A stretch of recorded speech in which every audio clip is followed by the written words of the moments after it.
1, 2. I hope you can hear me nice and clear. They can hear you clearly. They can hear you crystal clear. Okay, standing by.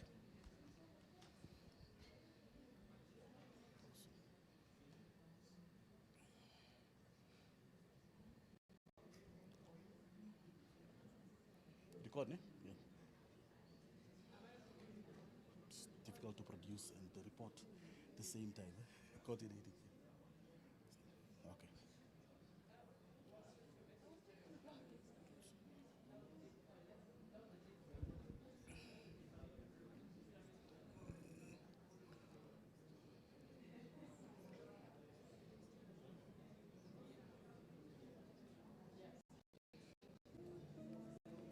Mwara Mutse Naza, Namibia, and the rest of the world. We're coming to you live, of course, from here, from Kigali, Rwanda, where we, of course, are going to witness the cohort of leadership, led Yetu'S Intergenerational Leadership Acceleration.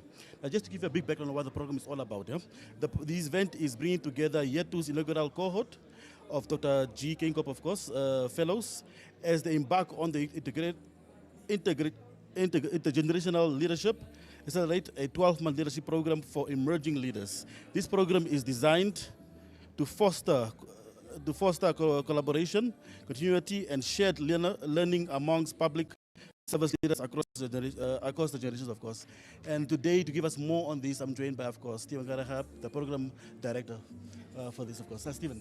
Thank you so much, George, for having me. Cool. You've been here for 3 days now. Yes. 3-4 days. You had closed-door sessions for the past 2 days. Today is the final day. Yes. Before we get to the final day, of course, what happened in the past 2 days? Closed sessions, we don't know about it. Take us through it. Well, just a little sneak peek, to be a fly on the wall, really, is that we had the pleasure of having the former president of Niger, Mamadou Issoufou, graced us with his leadership and really engaging with the fellows. And then yesterday we had the vice president of Botswana, on His Excellency Daba Khaolate, and leaders like this, of course, with Her Excellency Madam Kenkos, who is our founder and co-chair for Leadership Lab Yetu, really engaging and sharing experiences around what leadership means and why we need to respond to the decade and the consequential decade that we're going to have in the next 10 years, and the kinds of leadership that we need to think about to address the challenges that Africa is going to have. Because we have a demographic window that is going to have a material impact, not just per country, but for the continent. So really, generational conversations, collaboration, but cross-country collaboration exchange as well, because the lessons that you may learn in your country, you can share with Namibia. What Namibia is learning, we can share with others, and really think about sharing those lessons. When we talk about African solutions for African problems, is creating space for Africans to actually collaborate and deliver. Of course, 64% of the African demographic consists of the youth. You know, and we have to take this up as a great concern, of course, leading the Africa in the right direction. Your take on that? That statistics is scary, and it is happening, and it has a material impact in terms of how we think about housing, urbanization, migration, employment, social mobility for Africans. And if we're going to be the youngest continent, if we actually provide the support for these young people, we can definitely become a powerhouse on the global stage. And it's an opportunity for us to invest in young people. It's an opportunity for governments and public sector to think about what is needed to prepare our young people for the next decade. Because I think what our founder has said, Madam Kenkos, what we do in the next 10 years is going to have a ripple effect for the next 100. Of course. We've always been told that leaders of today shape the vision of tomorrow. What are we trying to shape here? What is the concern, a major point we're trying to run away with? There is an urgency. It's no longer business as usual, as our president says, Her Excellency. We have to then think about what do we need to do now to address the big challenges that are coming in, because these challenges are not happening one by one. The challenges I mentioned around unemployment, migration, etc., are not happening independently. They're happening concurrently. Young people are experiencing these challenges in real time. And so when we think about what we need to change, it's really saying, how do we make capacity available in government and public sector to respond to those? Does Africa hold the capacity for the youth? Is there opportunities for them? 100%. I think there is opportunity that we need to create. Yeah. It is not opportunity that is there in a vacuum. It has to be deliberate. It has to be intentional. It is about, and it's about collaboration, because we're no longer saying you need to be the expert in everything. It's saying if you are excellent in this, let me learn from you. But where I am, learn from me. And that's where when collaborating together, that's when you start to actually leverage each other's resources, because you're not spending all your resources and time trying to address, but you're able to share that across. And that's what collaboration is on an intergenerational level. Yeah, of course. 100%. Let's talk about the Yetu and the One Economy's collaboration. Just in brief, of course, before we get into We are grateful for One Economy's Foundation and this Executive Director, Pauline, for excellent support that we've had, and Madam Geingob, of course. Okay, so of course, we're going live to the program that is live now on NBC One and of course on YouTube Place. That's of course back to the program now. Dr. Abdallah Tumatkrishima, Minister of Youth and Arts, Rwanda, Justice of Ethiopia, Justice Meaza Ashenafi Mengistu, saying that right, Mr. Francis Gatare, President of the African School of Governance from Rwanda, Honorable Lesego Chombo, Minister of Youth and Gender of Botswana, Honorable Sidi Mohammed, Minister of Youth, Sport and Culture from Niger, Honorable Joselia Tapla, Deputy Minister of Rural Development of Liberia,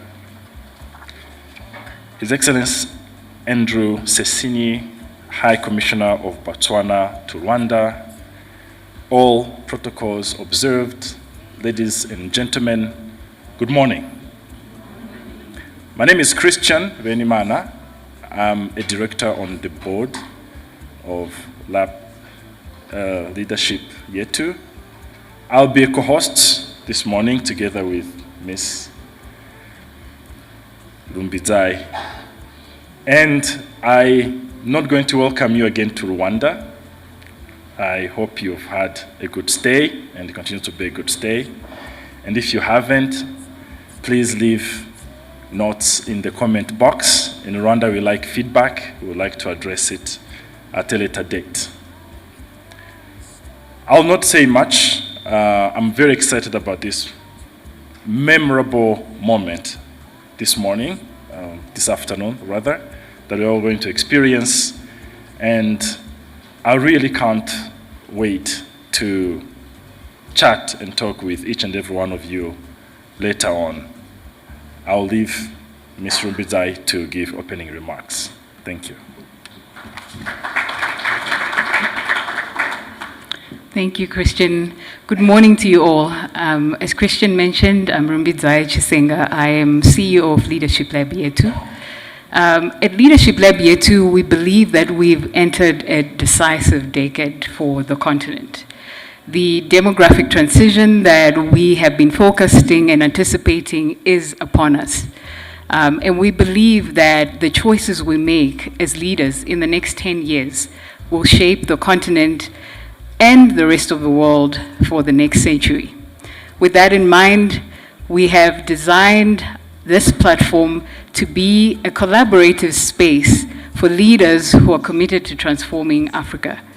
And our programs are focusing on intergenerational leadership because we believe that not one generation is responsible and in fact able to turn around the fortunes of the continent.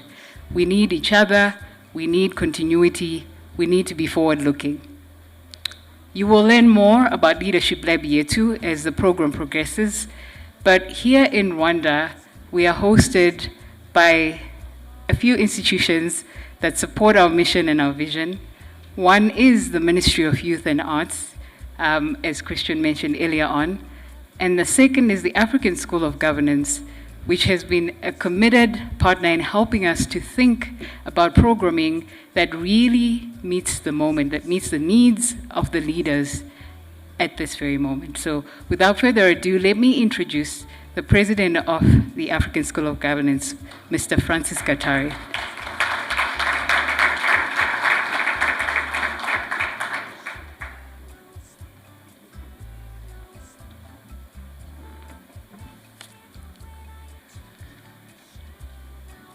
Good morning, Your Excellency Monica Geingob, the Flon. I learned that yesterday. Honorable Minister Utumat Kwishima, the Minister of Youth and Arts of the Republic of Rwanda.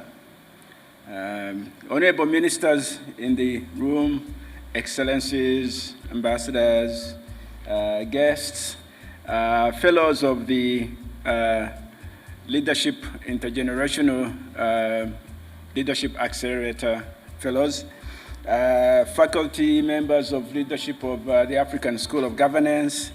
Once again, good morning to you all. It's a great honor this morning to reach this important milestone. And I want to congratulate you, first of all, Monica, for a very successful lab over the last 2 days. I sat in this very room and listened to various speakers have a conversation, an intergenerational conversation with the fellows of Lab Yetu, and I learned a lot. What a privilege. Congratulations for a successful event. Congratulations also for reaching this important milestone for the launch of Lab Yetu.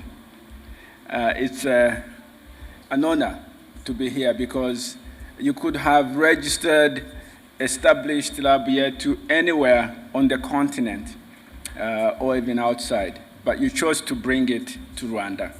And today we are recognizing that choice that you made and honoring you for it. Thank you, and congratulations again for reaching this important milestone. As the African School of Governance, we are honored to collaborate with you, and we think that you made the right choice. You see, the African School of Governance has a singular mission of creating a new generation of transformative African leaders. African leaders that are ethical, that are committed to high values, particularly the values of excellence in everything they do, but most importantly, that are committed to the service of their communities across the continent. And we think that this is precisely what Lab Yetu also aims to achieve. We do this through various offerings. One is through providing academic programs, master's degrees in public administration, training leaders. But we also offer executive education courses for those that are unable or unavailable to take a long time off for a degree program. We also convene events for people to have a conversation, to have conversations about governance on our continent, about intergenerational connections, about challenges, and create solutions. But we also recognize that not everybody does it the same way. Because you see, we have, together with Lab Yetu, identified more than 250 initiatives on this continent that are doing one thing or another in the space of governance and leadership. So a lot of people actually care. But none of us is large enough, strong enough, resourced enough to make impact, optimal impact. We can only make impact when we work together, when we are able to aggregate our efforts, our resources, and to support each other, to learn from each other. That's why I believe that the collaboration between Lab Yetu and the African School of Governance is laying a foundation for scaling up of this kind of collaboration that we need on our continent to optimize on the impact of a theme that we all care so much about. the African School of Governance is offering itself as a platform for this collaboration. We want to leverage this partnership we have with Lab Yetu and scale up, reach out, and bring on board many more partners that are like-minded with ourselves, because only then shall we be able to create the impact we want to make. With Lab Yetu and African School of Governance, we are aligned on many things, not only on the purpose for which we are established, but also on the approach. Over the last 2 days, we have been talking about intergenerational dialogue and sharing experiences across generations. This is an approach that the African School of Governance values, embraces, and practices, because you see, it's part and parcel of how we do things. In every program, in every offering, we bring together young people, middle-aged people, and elders to share experiences. We have got a program for young African leaders.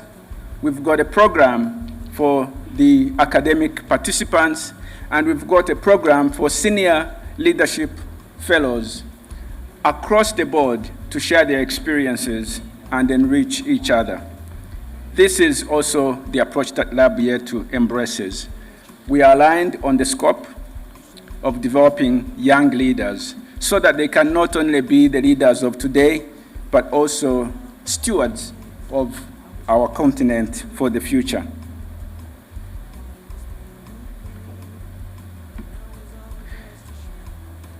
As an organization, the African School of Governance wants to add value to what all the other partners on the continent are doing. So we've got resources being committed to research. We've got resources being committed to aggregating best practices in governance and leadership on our continent so that this can be made available and accessible to all our collaborators and partners across the continent.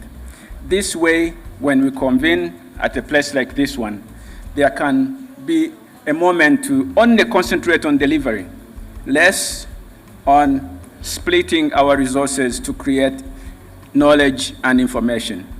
This way, we can all share what we have. We will be launching soon this platform for other collaborators to access it. As we embark on this partnership, we look forward to Lab Yetu's activities on the continent and its impact across different nations. We want to be your trusted partner. We want to add value to everything we do, and we want to walk the journey ahead together. We want to crowd in other partners so that we can be bigger, stronger, and better, so that we can be optimizing impact and deliver meaningful leadership and governance to our continent. As we launch Lab Yetu in Rwanda, let me once again conclude by congratulating you, Monica, Rumbi, Stephen, and the team of experts that are behind you, and we offer you a place that you can call home at the African School of Governance, and even wider in Kigali and Rwanda. Thank you very much.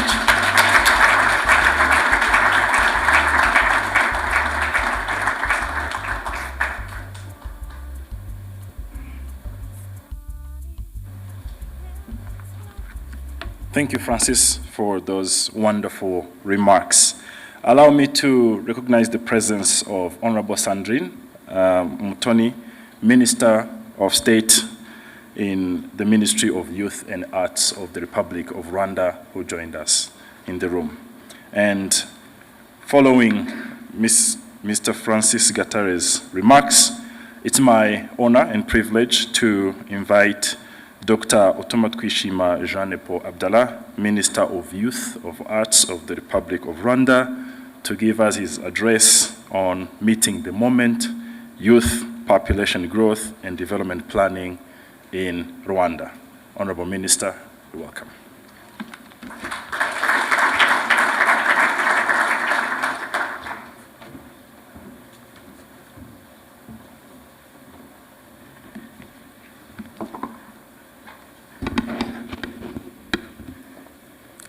Your Excellency, Madam Monica Geingob, former First Lady of Namibia, Honorable Minister of Youth and Gender Affairs, Botswana, Honorable Minister of Youth, Sports and Culture, Niger, Honorable Deputy Minister for Rural Development and Community Services, Liberia, Minister of State, Sandrine, welcome. Dear fellows from across Africa, distinguished guests from Rwanda and from the continent, good morning. I'm deeply honored to be here today for the launch of the Leadership Lab Yetu.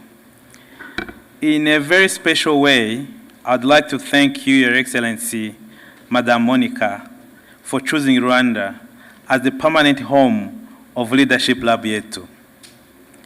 Many organizations get registered and unfortunately, they never move beyond paperwork. But in less than a year after your registration, Leadership Lab Yetu has already hit the ground running by convening this innovative Intergenerational Leadership Accelerator conference. We thank you for that.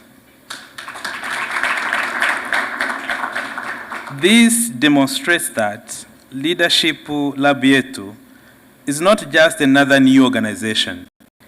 It is a results-oriented institution with a clear intention to deliver impact. At the Ministry of Youth and Arts, we are very proud to be associated with the Leadership Lab Yetu, and we commit to continue supporting its initiatives as we pursue our shared vision of building a transformed, responsible, and values-driven generation of young leaders. As we reflect on the theme of nurturing young leaders, allow me to briefly share my personal journey and explain why it is critical for senior leaders to provide practical solutions, not just theoretical slogans. Young people, I'm glad we have some young people in the room. They do not respond to theories alone. They are not inspired by speeches. Sometimes they are not even they don't care of PowerPoint presentations. Young people, they are inspired by leaders who solve real problems in real communities. I'm going to share with you my story. So it's not something you would share on a weekend, but I'm going to try to make it something you can grasp a little bit. In 1997, after completing my third year of secondary school, Rwanda's northern province was still facing a severe insecurity that was caused by insurgency.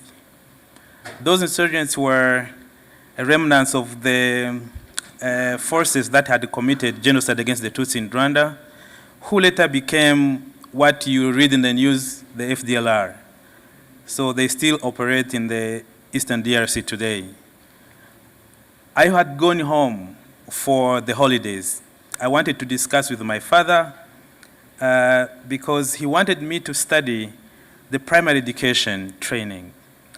But then my school had proposed me to study mathematics and physics. So I had a challenge to do what he didn't tell me to do. So I went for vacation. I wanted his permission to study sciences.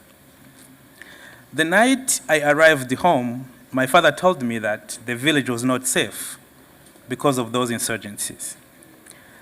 He told me that the insurgencies were killing people, especially men, who had refused to support them. So he was on their list. For safety, he had been sleeping outside the house. But that night, he told me that maybe they are not going to come. He decided to sleep in the house. The same night, as he feared, the killers came. They killed my dad, and I want to stop by there, so I don't want to give you horrific details of the night. The following morning, despite being on a holiday, I decided to go back to school because the village was insecure. So I went back to school. The school administration and the provincial leadership of the Northern Province supported us with the shelter and food until classes resumed. From that moment, four critical things happened in my life. First, after losing my dad, my family moved in what was an internally displaced camp in the area. So I became a vulnerable student who could no longer afford school fees or school materials. As a child, you remember that a father is irreplaceable. And in the village, in my family, he was the only sole provider. This is when I learned that beyond parents, a state also has a responsibility. The government, by the time, even if the government itself was rebuilding, it was after the genocide. It was 3 years after the genocide against the Tutsi. The government exempted vulnerable students from school fees. So from that exemption, they also gave me some school materials. I completed secondary school, and later I received a scholarship to study medicine at the University of Rwanda. Second, I returned home I had 4 siblings, and my mom was still there. I asked my siblings whether they would want to continue studying because there were still some in primary school. So they did, they went to school, and they benefited also from free primary education, and we hope that also they are going to study secondary school. Good thing about the government by the time, they introduced a 9-year and 12-year basic education. That was free. So it allowed my siblings to attend secondary school close to my home, close to my village. One of my sisters actually was excellent academically, and it coincided with the creation of scholarships by Imbuto Foundation, the foundation of our First Lady. And then also the Imbuto Foundation paid the school fees for my sister. In the essence, our leaders replaced the role of my father. They paid for my education. They supported my siblings through universal access to education. And Imbuto Foundation also crowned these efforts by ensuring my sister completed secondary school. Today, when I check what my family and my siblings went through, myself, I'm a medical doctor. My brother is an anesthesiologist. My sister, one is a certified accountant, another one a food scientist, and the one who was very little is an IT technician at actually Rwanda Agriculture Board. So we all completed university education, and luckily we are all employed. So the lesson from this story is simple but powerful. For young people to trust their leaders, leaders must meet them in their most vulnerable moments and build their growth stories together. So to be a great leader, to inspire young people, leaders, we must find young people in their vulnerable moment, and we build their stories, the growth stories, together. When I started my medical career, I felt deeply indebted to give back to my country. I wanted to practice servant leadership, and if possible, to sit at the decision-making table where people-centered policies are shaped. I kept asking myself, who paid our school fees? Who decided that every Rwandan child, regardless of family income, region, or religion, deserves education? Who decided that all Rwandans must have access to health care? And who ensured equal opportunity for all? The answer was clear. It was the leadership of His Excellency Paul Kagame, a man who himself was once denied the right to live in his own country by poor leadership, who sacrificed his youth to fight for dignity and justice, and who declared that the new Rwanda would serve all Rwandans equally without divisionism, nepotism, or favoritism. In every community, we need leaders willing to risk everything to do what is right. That is what Paul Kagame did for us. In his leadership philosophy, he believes that a human being is shaped by nature and also by nurture.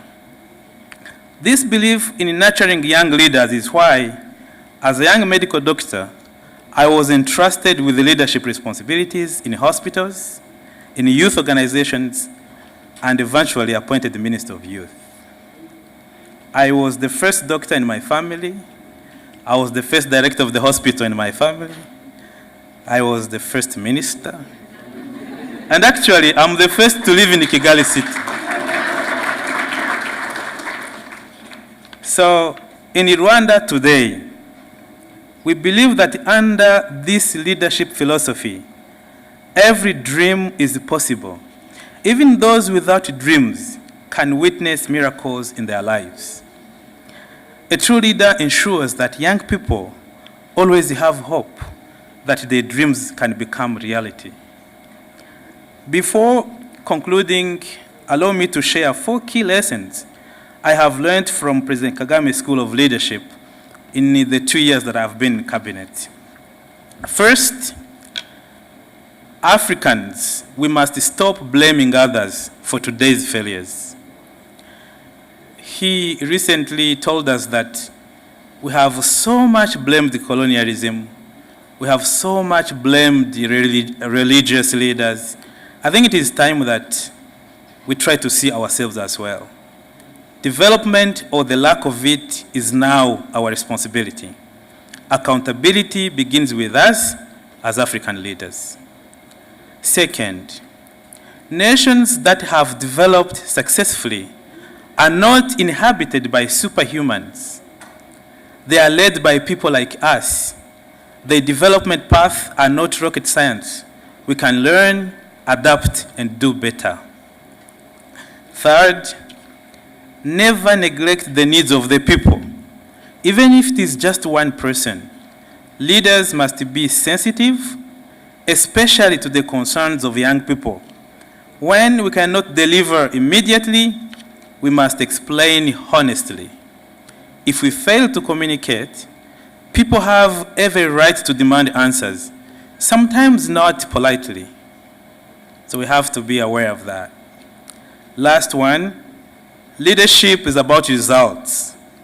Planning without implementation is meaningless. Implementation without impact is a failure. For every project, we must plan, follow through, and ensure results reach the people on time. So when leaders build growth stories with young people, when leaders invite young people to the table, when leaders listen with empathy and act with courage, young people grow into responsible, engaged, and patriotic citizens. I thank you very much.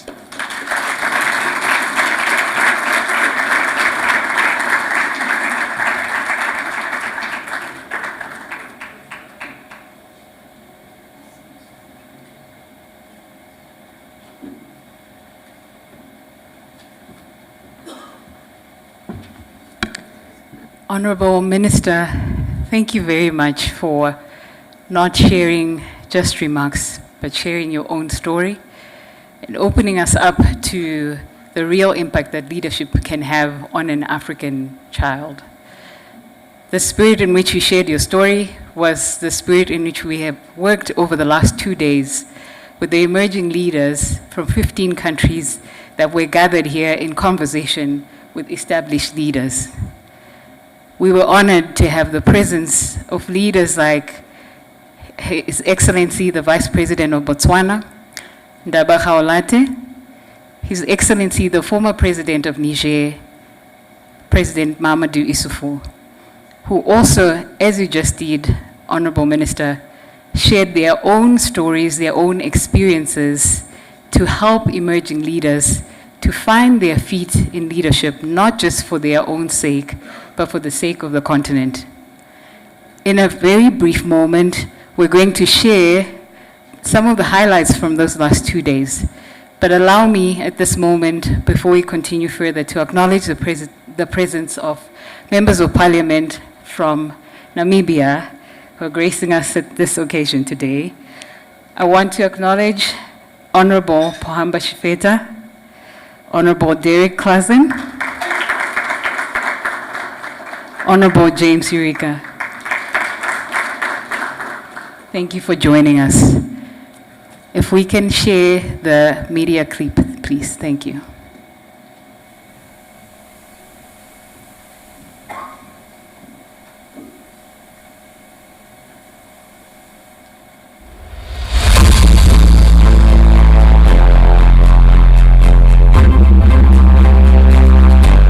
We're really gathered this morning because we have created the space for us to have honest conversations about leadership.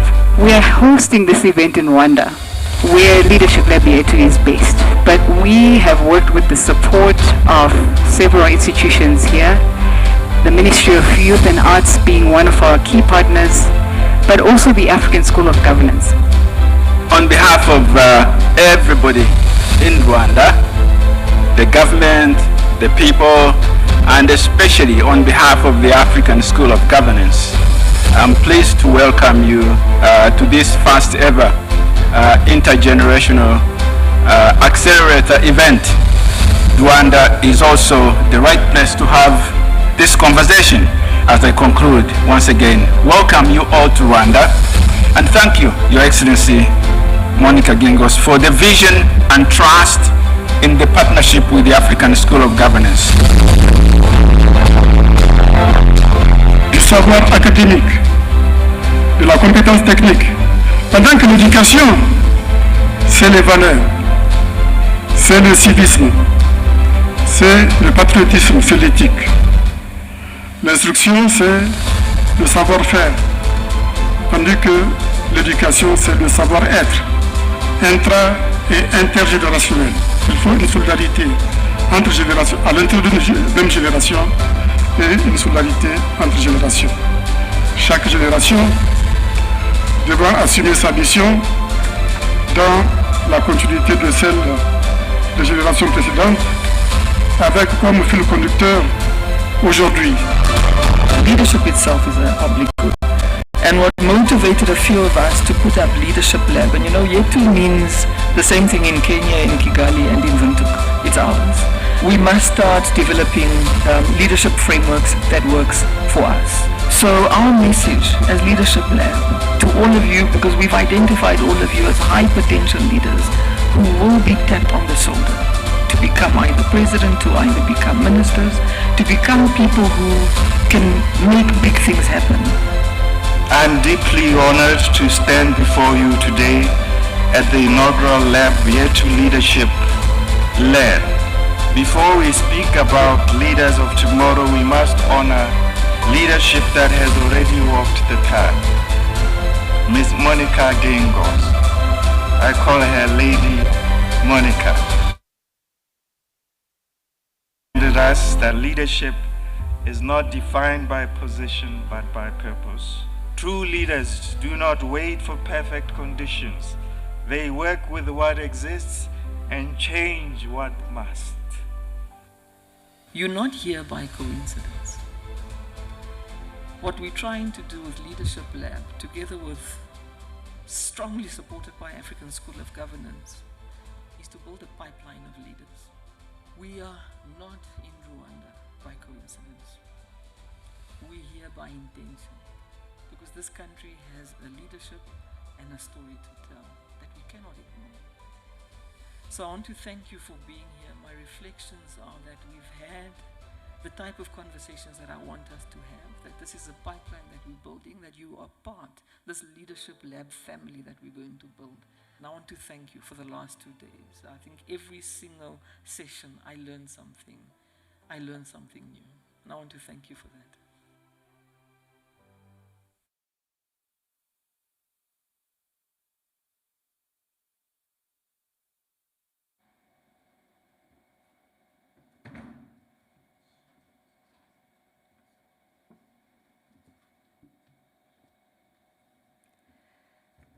we were privileged enough to spend time together over the last 2 days, but we were unfortunate enough that we couldn't bring as many people as we wish to have had in the conversation. So what we will do now is we'll give you a taste of what we were discussing and what we were reckoning with, and some of the issues that are sitting at the heart of youth aspirations in the African continent, by inviting into a panel discussion some of the leaders who are part of the fellowship program. I would love to invite, first, as the team finishes setting up, Honorable Lesejo Chombo. Please clap for her. She's the Minister of Youth and Gender from Botswana, and she is also Africa's youngest minister. I think she deserves another round of applause. I would love to invite Mr. Sidi Mohammed, Minister of Youth, Sports, and Culture. Culture was added as he was making his way to Rwanda from Niger. Thank you, Minister. And I'd also love to invite our youngest board member, Ms. Mariam Dieng from Senegal, to facilitate the conversation.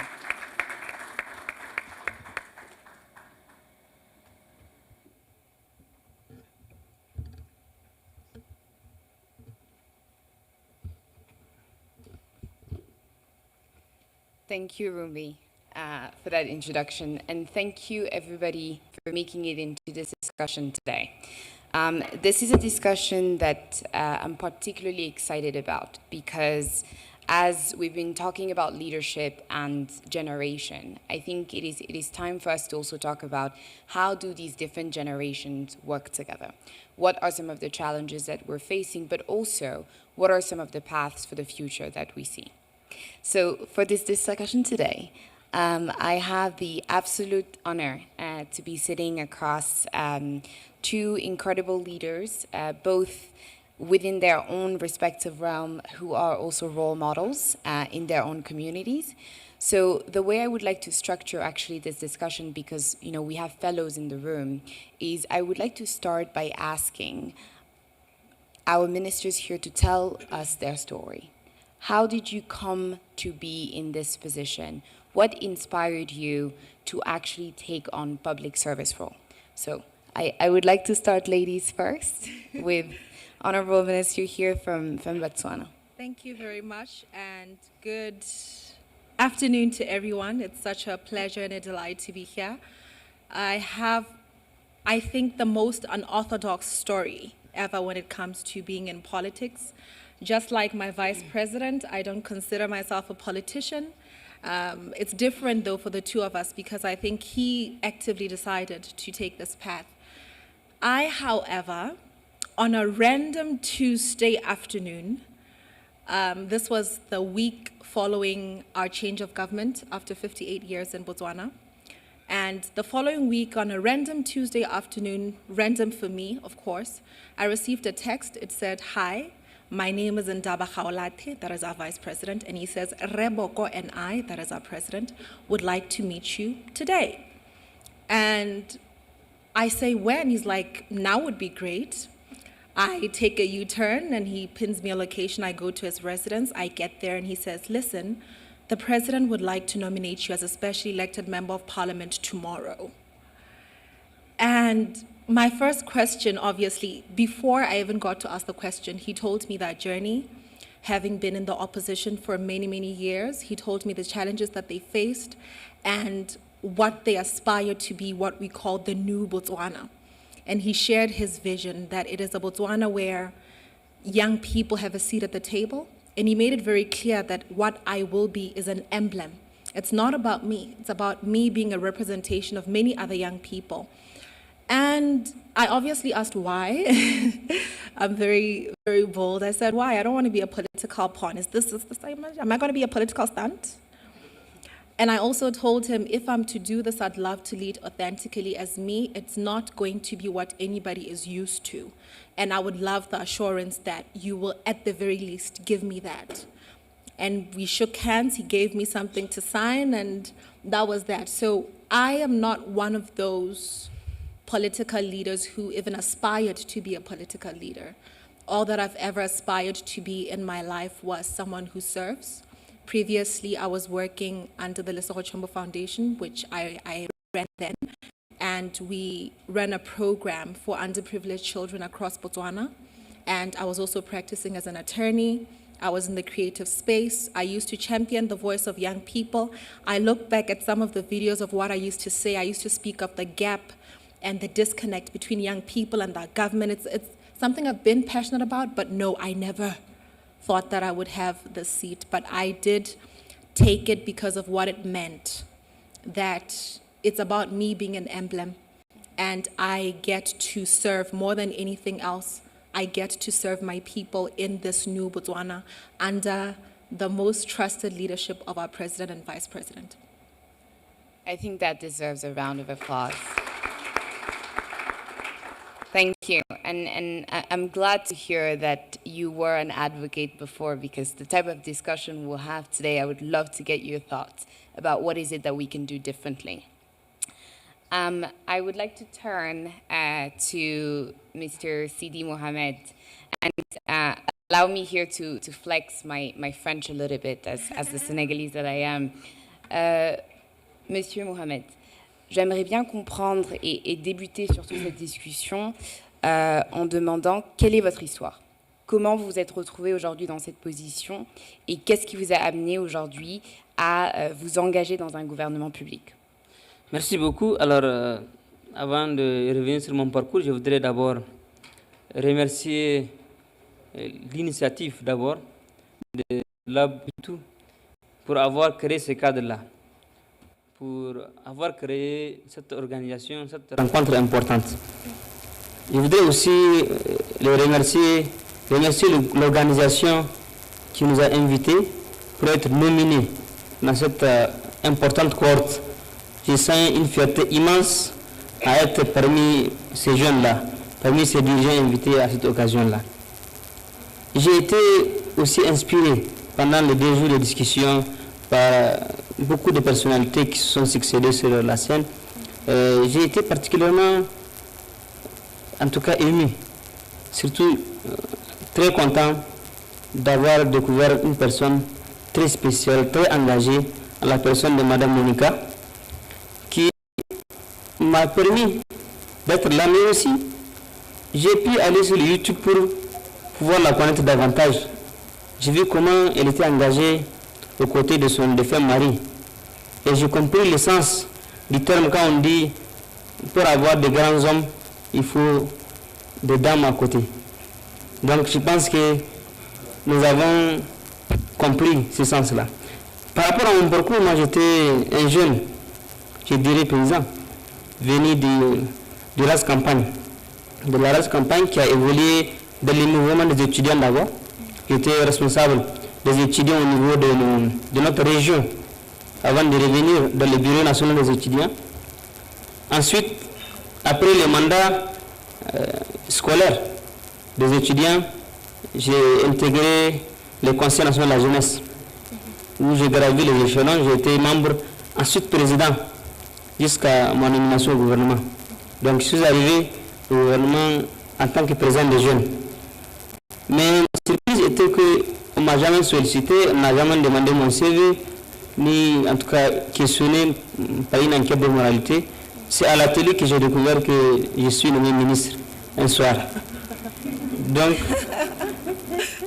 voilà de façon succincte mon parcours. C'est pour dire aussi qu'il n'y a pas de hasard. Quand vous êtes des jeunes engagés, des jeunes qui se battent pour leur communauté, pour la jeunesse, qui se battent pour leur pays, vous serez toujours récompensés. Peut-être à des moments où vous ne vous attendez même pas à ça, parce qu'il restait 6 mois avant la fin de mon mandat. Beaucoup des amis voulaient qu'on change le texte de notre organisation pour encore briguer notre mandat. J'ai dit non, on ne va pas le faire. Et j'étais surpris. Un soir, le 17 avril 2025, j'ai été nommé membre du gouvernement en tant que ministre de la Jeunesse et des Sports. Donc voilà un peu le parcours. Et en venant ici, Oui, un autre remaniement du gouvernement où j'ai été nommé encore ministre de la Jeunesse, des Sports et de la Culture. Donc voilà en quelque sorte mon parcours. Mais je voudrais aussi dire aux jeunes, il faut s'engager pour sa communauté. Je ne suis pas un politicien, je n'ai jamais fait de parti politique, je n'ai jamais animé la politique en tant que tel. Je suis un fruit du mouvement des jeunes. On a aidé beaucoup d'amis qui sont devenus aujourd'hui membres de l'Union panafricaine de la jeunesse, dont le président ici présent, et beaucoup d'autres jeunes. Donc l'engagement pour sa communauté, pour la jeunesse, est important. Voilà, merci. Merci beaucoup, Monsieur le Ministre.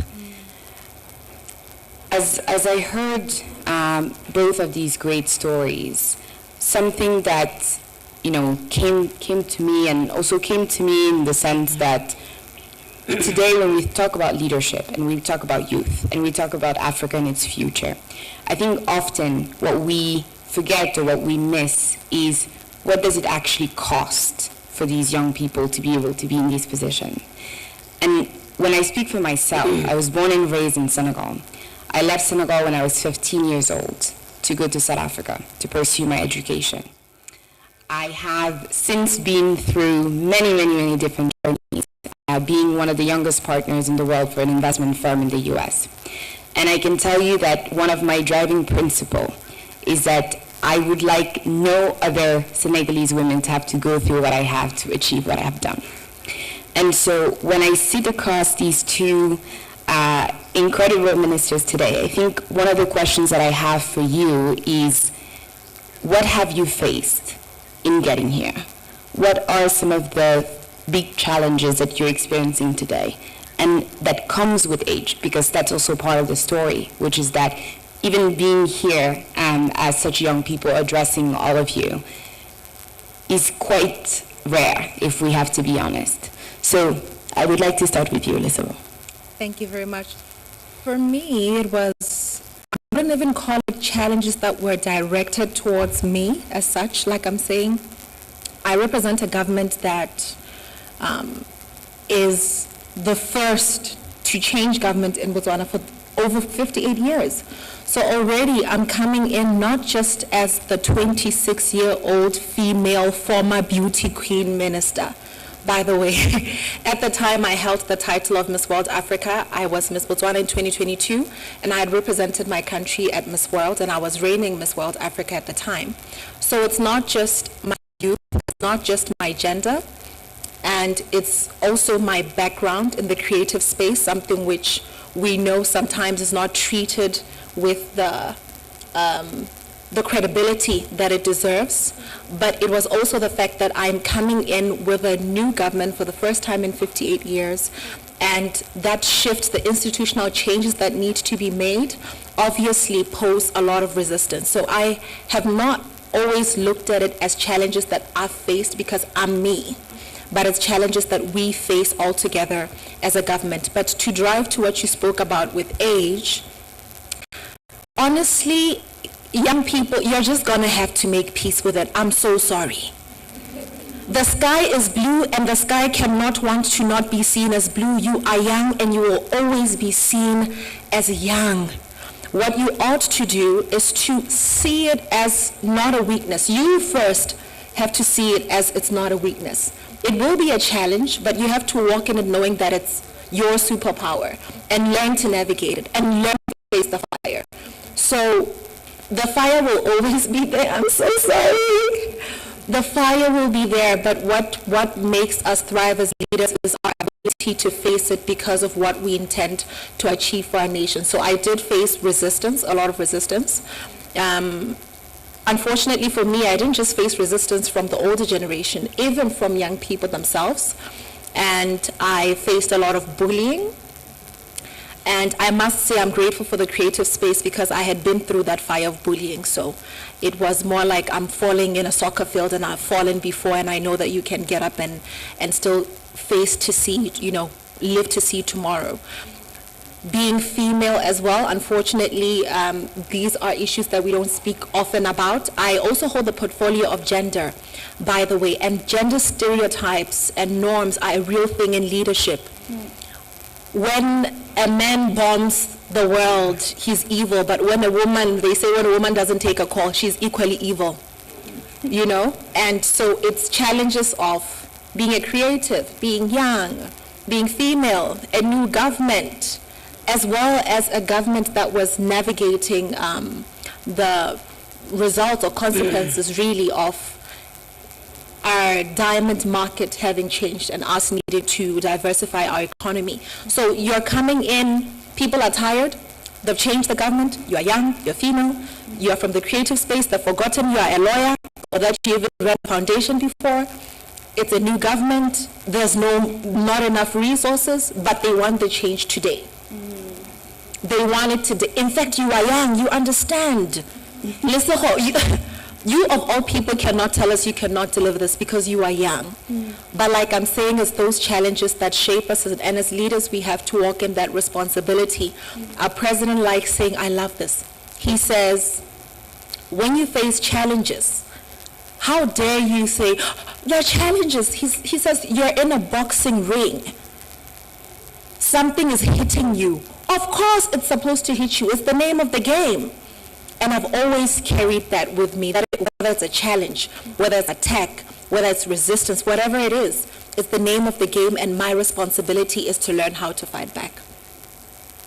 I love that you said that, you know, you cannot change your age, because my father used to say there'll be one day where you would want to be young again.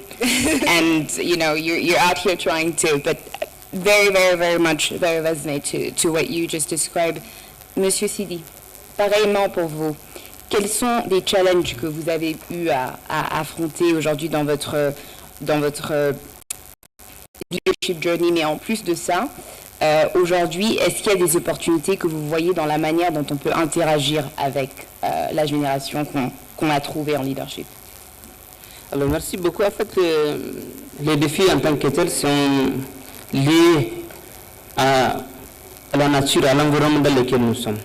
Nous sommes dans un pays qui fait face particulièrement à des défis structurels. Nous sommes un pays, comme vous le savez, formé dans une confédération désormais qu'on appelle l'AES, donc qui est formée du Mali, du Burkina et du Niger, qui ont été fondés sur un grand défi, celui de l'insécurité. Et ces défis, les jeunes sont confrontés à ces défis dans l'ensemble du pays. Et ces défis font en sorte que les jeunes manquent de l'emploi, manquent de formation, manquent d'éducation, manquent de beaucoup de choses. Donc nous, en tant que jeunes qui sont ici aussi, de ces mouvements de jeunes, notre rôle, c'est de pouvoir affronter ces défis et trouver des solutions aux côtés du gouvernement à ces jeunes-là. Donc le premier défi, c'est de trouver des solutions aux besoins des jeunes et surtout en adéquation avec la vision de son Excellence, le président de la République, qui aussi a une vision centrée sur les jeunes, qui a pour sa priorité les jeunes. Dans les gouvernements dans lesquels je suis, on a beaucoup de jeunes. Donc, ensemble, nous allons relever ces défis de sécurité et beaucoup d'autres défis. L'autre défi, c'est, comme Marcel l'a dit, c'est de croire que les jeunes sont naïfs, ils n'ont pas d'expérience, ils n'ont pas de parcours, ils sont fraîchement venus, ils n'ont pas fait l'administration classique. Donc, il faut les confronter aux aînés qui ont déjà l'expérience, qui ont fait 40 ans dans l'administration, qui ont fait 40 ans dans les entreprises publiques et privées. Donc, ils sont inexpérimentés.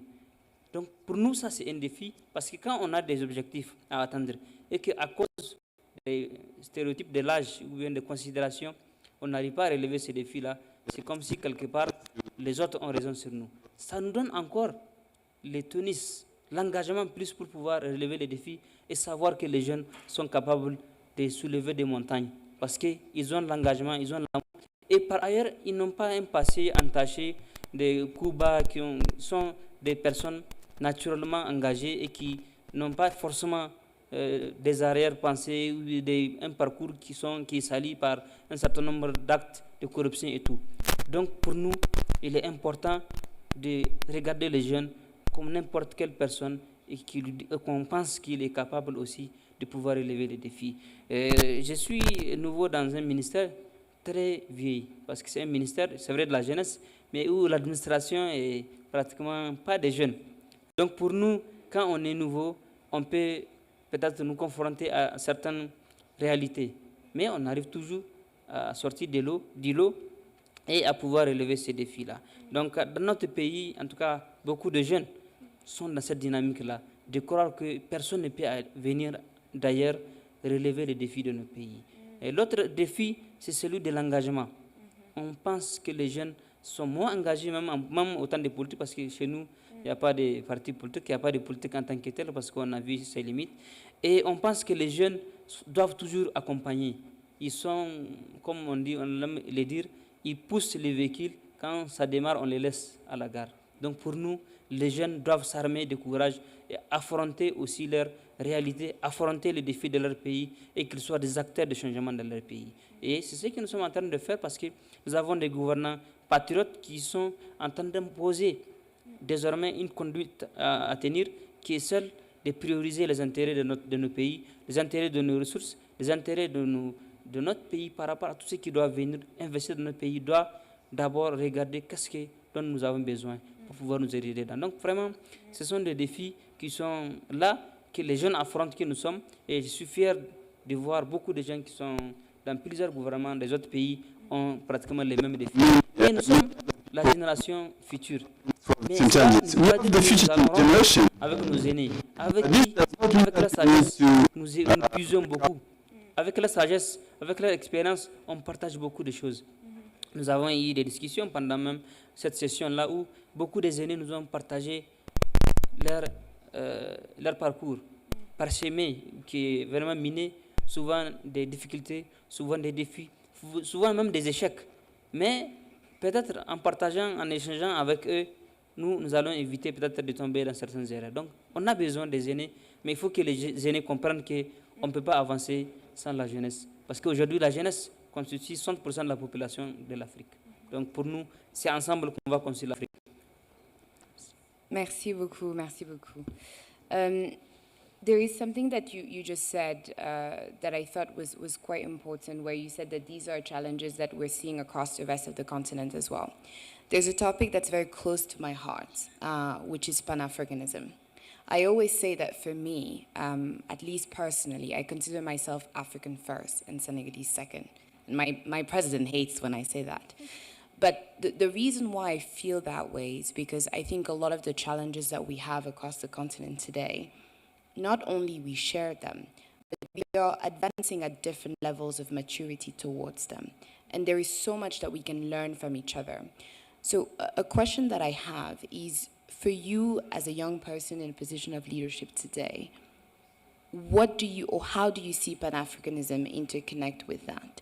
How do you think about collaborating with other young people across the continent? And how can you leverage that towards effective leadership? I think that one of the greatest strategies, at least that I've observed, is being able to learn from what others are doing and use it as a point of reference, to be honest.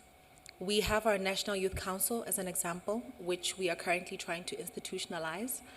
And quite often, it makes my job easy to just point at the many other countries that have already institutionalized their National Youth Councils.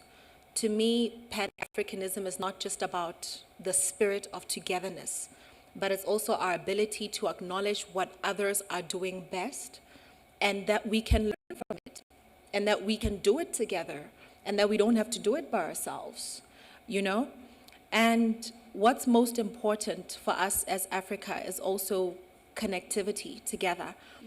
We share the same challenges. I was having a conversation with the Minister of Youth here earlier on when we were sending the Vice President off, and we were talking about we really need to monetize social media for our countries. He spoke about how he needs to do it for Rwanda. We need to do it for Botswana, right? And it takes these relationships, it takes this collaboration for us to even be able to achieve our results sooner rather than later. I think one of the things that have been done for a very long time by our nations is, yes, sovereignty and independence, but I think there could be better collaboration to advance our goals, to be honest. And it's in various ways, from our institutions working together, to our young people working together, to our young people creating and collaborating together. Yesterday, I had a conversation as well with Dr. Moyo, and I asked him, what does your school do? And he says it teaches young people Pan-Africanism. And I admired that, you know, the ability for a Botswana to go and live in Rwanda and know that it adds value to the continent, to the nation, even to their own nation. And to be honest, I think we can do better, myself included. I think that it's something that we can do better in, and it will contribute significantly to the work that we do, both as individual nations, but collectively as a continent. I do think that that deserves a much louder round of applause. J'aimerais vous retourner la question aussi, parce que évidemment sur le sujet du panafricanisme, je pense qu'aujourd'hui, comment est-ce que les différentes jeunes, surtout qui sont leaders dans différents pays d'Afrique, peuvent travailler ensemble pour justement arriver à accomplir certains des objectifs qu'on a en commun? Alors merci beaucoup. Peut-être je serai beaucoup plus optimiste en disant que j'ai l'impression que les jeunes sont en train de vouloir réaliser un rêve de nos anciens chefs d'État. C'est celui de l'unité africaine. Et pourquoi je l'ai dit? Parce que j'étais président des jeunes, j'étais président du CNJ, j'étais président des jeunes de mon pays. Et la solidarité, l'union, la cohésion qui existe entre nous, les présidents des CNJ, autour de l'Union panafricaine de la jeunesse du pays à l'époque, est très importante.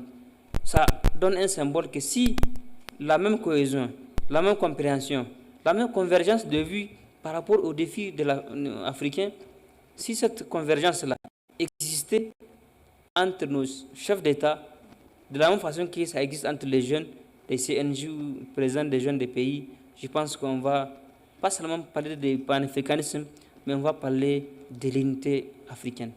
Parce que c'est un défi que Kwame Nkrumah et ses collègues ont voulu en tout cas, avoir comme objectif à l'époque en créant l'Union africaine. Donc pour nous, il est important de continuer dans cette dynamique-là, d'être encore dans des discussions ensemble, parce que, comme je l'ai dit, j'ai fait 2 jours ici en train d'écouter des leaders, des ministres, les vice-présidents du Botswana et bien d'autres leaders qui viennent des autres pays. Quand ils parlent de la jeunesse, j'ai l'impression qu'ils parlent de la jeunesse du Niger. On a pratiquement les mêmes défis, les mêmes problèmes. Et pourquoi on ne doit pas aller vers les mêmes solutions? Et les mêmes solutions ne peuvent pas être trouvées quand on a une Afrique où pour traverser un fleuve, quitter un pays qui est séparé par un fleuve, il faut un visa. Je pense que c'est un paradoxe qu'il faut quitter, c'est une problématique qu'il faut résoudre. Et pour nous, en tout cas selon ma pensée, nous sommes en train d'avancer sur cette union-là, sur cette convergence de vie, nous les jeunes par rapport aux aînés. Et peut-être qu'on aura besoin d'eux pour concrétiser ces rêves-là. Et je pense aussi, c'est en faisant place aux jeunes dans les instances de prise de décision qu'on va renforcer cette union africaine-là. En ayant des ministres aujourd'hui, je suis très à l'aise à discuter avec mon frère Abdallah ou ma soeur et bien d'autres ministres de la jeunesse, avec la ministre d'État et bien d'autres. Parce que nous sommes des jeunes, on n'a aucun complexe à discuter entre nous. Et on n'est pas lié par le passé de quelqu'un ou par le passé d'un dirigeant. On est lié par nos défis présents qu'on va relever ensemble demain. Donc pour nous, on doit aller vers cela. L'Afrique, qui est liée à l'Occident, qui est liée à l'histoire des autres pays, est dépassée. Nous sommes Africains, nous avons des défis devant nous, on va les régler entre nous, Africains. Et personne ne va les faire à notre place. Donc c'est cette vision que j'ai de l'Afrique. Je pense que l'avenir est promoteur et l'avenir sera construit par cette jeunesse dynamique engagée pour l'Afrique. Et j'ai un follow-up. Et j'ai un follow-up par rapport à ce que vous venez de dire. J'aimerais vous demander aujourd'hui, en tant que modèle pour la jeunesse du Niger, qu'est-ce que vous faites à votre niveau en tant que leader personnellement pour être un modèle? Quelles sont les actions que vous prenez? Les actions, c'est que j'essaie d'abord d'unir la jeunesse. Parce qu'on ne peut pas avancer dans la division. Quels qu'en soient les défis qui sont devant nous, tant qu'on est unis, on va les relever. Aujourd'hui, au Niger, nous avons un grand défi. C'est celui de l'insécurité, qui enrôle les jeunes, qui embrigade les jeunes, qui recrute les jeunes parce qu'ils n'ont pas d'emploi. Mais on est en train de se battre pour sensibiliser les jeunes, pour que les jeunes soient unis et regardés devant. Deuxièmement, dans tout ce que je fais comme action, je dois faire attention pour être le modèle. Parce qu'un modèle doit éviter la corruption, doit éviter les vices, doit éviter tout ce qui peut compromettre l'image qu'il incarne des autres. Donc pour moi, il faut qu'on reste dans ces parcours-là. C'est vrai, nous sommes des êtres humains, on ne peut pas manquer des ratés, des insuffisances, mais il faut rester autant que possible pour vraiment imprimer une image vers les autres qui est bonne. Parce que nous incarnons aussi l'image des autres. Si aujourd'hui, dans ma gestion ou dans ce que je fais, je pose un acte, on va dire, ah, c'est la jeunesse. C'est le représentant de la jeunesse qui le fait.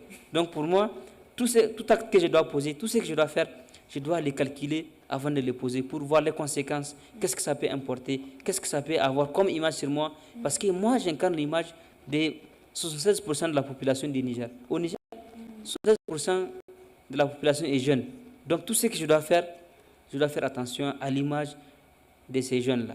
Donc vraiment, voilà ce que je peux dire et c'est important. Honorable Sego, let me ask you the same question. What I asked Honorable CD was, today as a leader, what does he need to stand for in order to be a role model? How does he need to position himself to begin with, to be able to support the youth towards all these ambitions? And so for you, because also you mentioned earlier that you're a woman, you're coming from the creative space, there are so many different assumptions that people might make. Is there a principle, are there guidelines that you have for yourself as to how you would like to carry yourself and present yourself? Certainly, certainly. And for me, I must say these guidelines aren't just about being young and female. It's also, I'm Christian, and I put God before everything else. And it starts with, am I representing the kingdom of God well? So the principles that I abide by are Christian principles. Hard work, diligence. You know, in the Bible, God speaks of favor, but he also very much speaks of putting in the work. And I think this also speaks to being a young person. The narratives that young people don't want to work. And I'm saying these not because of this room, but because of rooms that I enter every day. When the cameras are off, after we say we're advocating for young people, when the cameras are off and you're walking out of the corridor, it's like, hey, but you know, these young people don't really want to work. And hard work is something that I really abide by. I believe in working smart, but I also really believe in working hard. And just like he says, it's because, and I said earlier, I'm an emblem for young people. So everything that I do, young people will be associated by. Another principle that I abide by, honestly, is respect. I think there's a narrative that, and we talk about this when we speak of intergenerational dialogue and intergenerational leadership, etc. It's learning to balance authority with respect. It's something that young people are not liked for, they're considered not respectful when they're in positions of leadership. And I think it comes with trying to navigate the balance between asserting your authority, but being able to respect those you work with and operating with the utmost humility. Yes, you have authority, but operating with the utmost humility as well. But one thing that I also do actively, and I wouldn't call this a part of my character as such, but the principle of pulling others along with me. There's a principle that you can stand tall without standing alone, and I believe in that so firmly. I'm not meant to be the only young minister. You'll note that when I introduced myself, I said I'm the youngest, and I hope that one country will displace me soon. I do hope there could be a 24-year-old minister. I do hope there could be a 20-year-old, somebody younger every single time there are elections in different countries. Because what we are charged with as young leaders is not just to represent young people, but to also make sure that there are many other young people in the system that can represent more young people. Is to make sure that there's more voices for young people in these institutions. And that's something that I champion very vigorously. I must give you an example. There's a day I said this, it was our first youth consultation forum, I think last year, February. I was like 3 months in. And I shared the vision that, in fact, I wish that the youth department could be run by young people. It's theirs. Let the majority be young people. I shared the vision that I want the members of parliament, the ministers, the senior government officials, COOs, CEOs across the country, as well as across the continent and the globe. I'd love young people to have that seat, because it's not just meant for me. There are many others who can occupy those seats. And I remember going back to the office, we were going through we were splitting our ministries into the Ministry of Youth and Gender Affairs and the Ministry of Sport and Arts. And when I got back, most people at the ministry were saying, we want to go to Sport and Arts because this young one wants to saturate this place with young people, and she's going to kick us out. Except that that was not the message, but the message is that there can be more young people in the room, and I consider myself the person who has been tasked with that mandate. Mm-hmm. It's not about getting to the table and shining and carrying the glory that you are the youngest or you are the only young one. It's about making sure that in everything that you do, in your character, in your programming, in your priorities, yes, you're delivering to the young people of the nation, but you're actively making sure that you're also creating room at the table for more young people. As we wrap this panel, and there's been so many words of inspiration across the discussion we had today, I wanted to ask, and I'm asking the same thing of myself, what are parting words that you could leave the audience with? And the way I structure those words is, today we all happen to be in positions where we represent young people. We also happen to be ourselves young people who are in rooms with decision makers, who are in rooms with leaders. And we have a unique voice to ensure that we are not the only young people in these rooms. And it is our responsibility, it's incumbent upon us to ensure that we are creating more room for that. So if there was a message that you could deliver today on behalf of the youth of Botswana, on behalf of the many, many young women across the continent today, to leaders, to fellows, to peers, what would it be? We speak a lot about influence. Even just now when we say the ability to create room for others, the ability to convince those rooms that more young people can come and have a seat at the table, we're speaking of our ability to influence change. And the message that I have is that for you to be able to influence, you need to build credibility. You need to build credibility. And you need to build credibility through your results. It's not always about how it looks and how it makes us feel. It's about the change that it actually brings. And I cannot, 4 years from now, when my tenure ends, I cannot be saying young people deserve a seat at the table if I have done nothing for my country, for my continent, not just through advocacy. Advocacy is great, but how many lives have been changed? How many jobs have been created? How many positions, yes, we want a seat at the table, but what institutional change have you made to ensure that government or private sector absorbs more young people? How much have you raised for your nation? Let us build our credibility through tangible results, through performance. I would hate for us to become a generation that merely advocates. We're really good with advocacy. I am too. Our eloquence, my God, a gift from the Lord himself. I assure you. But one mistake that is made quite often, and it's been echoing across the room throughout the days that we've been here, is the belief that somebody needs to fix things before you can have impact. Somebody needs to clean up before you can paint. That's not the truth. You can have impact in your space. You can have results in your space. The minister spoke about it when he said, I had impact in my small space and it earned me a seat at the table. I spoke about it as well when I said that I was doing something else, and when the president needed names and my name was mentioned, it's the name that made sense. Yes, it was him having the authority to nominate 6 people, but it was met with some level of result that can be tied to me. And so as we want all of this influence, which we so much deserve, because the nature and order of things, yes, should be that in our leadership in the continent, it is intergenerational. But let us build on that, not just from feelings and from speeches and from what we say and how we believe things ought to be, but let us prove through our results that young people can lead. Let us prove through our results that young people are innovative, that young people can champion change through results, not just through vision, not just through advocacy, but through results in the different spaces that we're in. Yesterday, someone said it in a beautiful way. He said, you want a seat at the table, but you could build your own table and make people turn heads to want to be at that table.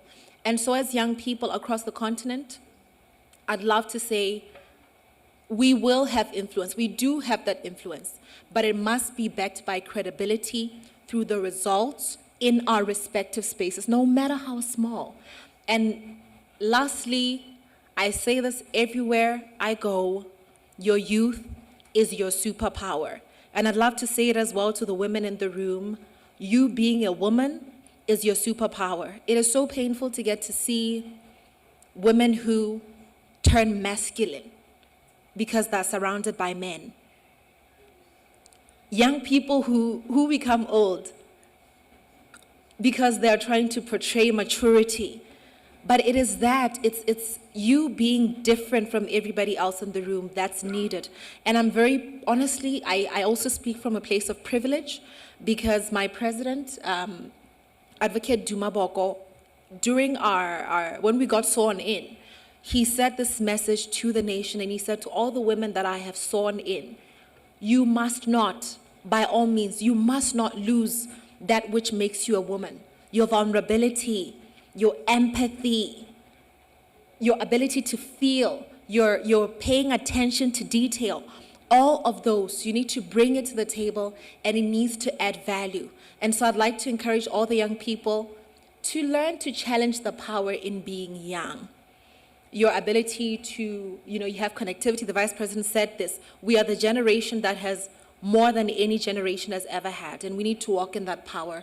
And likewise to the women, our vulnerability, ability to pay attention to detail, that empathy, it's a superpower. It's not something for you to leave behind as you lead, but it's something for you to learn how to channel and use to make an impact in your respective places. Thank you. Thank you. Honorable Tini? So the question, la question que j'ai posée tout à l'heure, c'est en terminant ce panel, quel est le message qu'on aimerait adresser aux jeunes? Quel est le message qu'on aimerait adresser aujourd'hui à nos leaders? Et surtout, en étant dans cette position, en étant des jeunes qui ont une voix, quel est le message qu'on pense est important que nos leaders et que nos collègues entendent? Merci beaucoup. Le message, c'est d'abord un message de fierté parce que j'ai l'impression qu'on est en train d'avoir une Afrique avec un nouveau visage.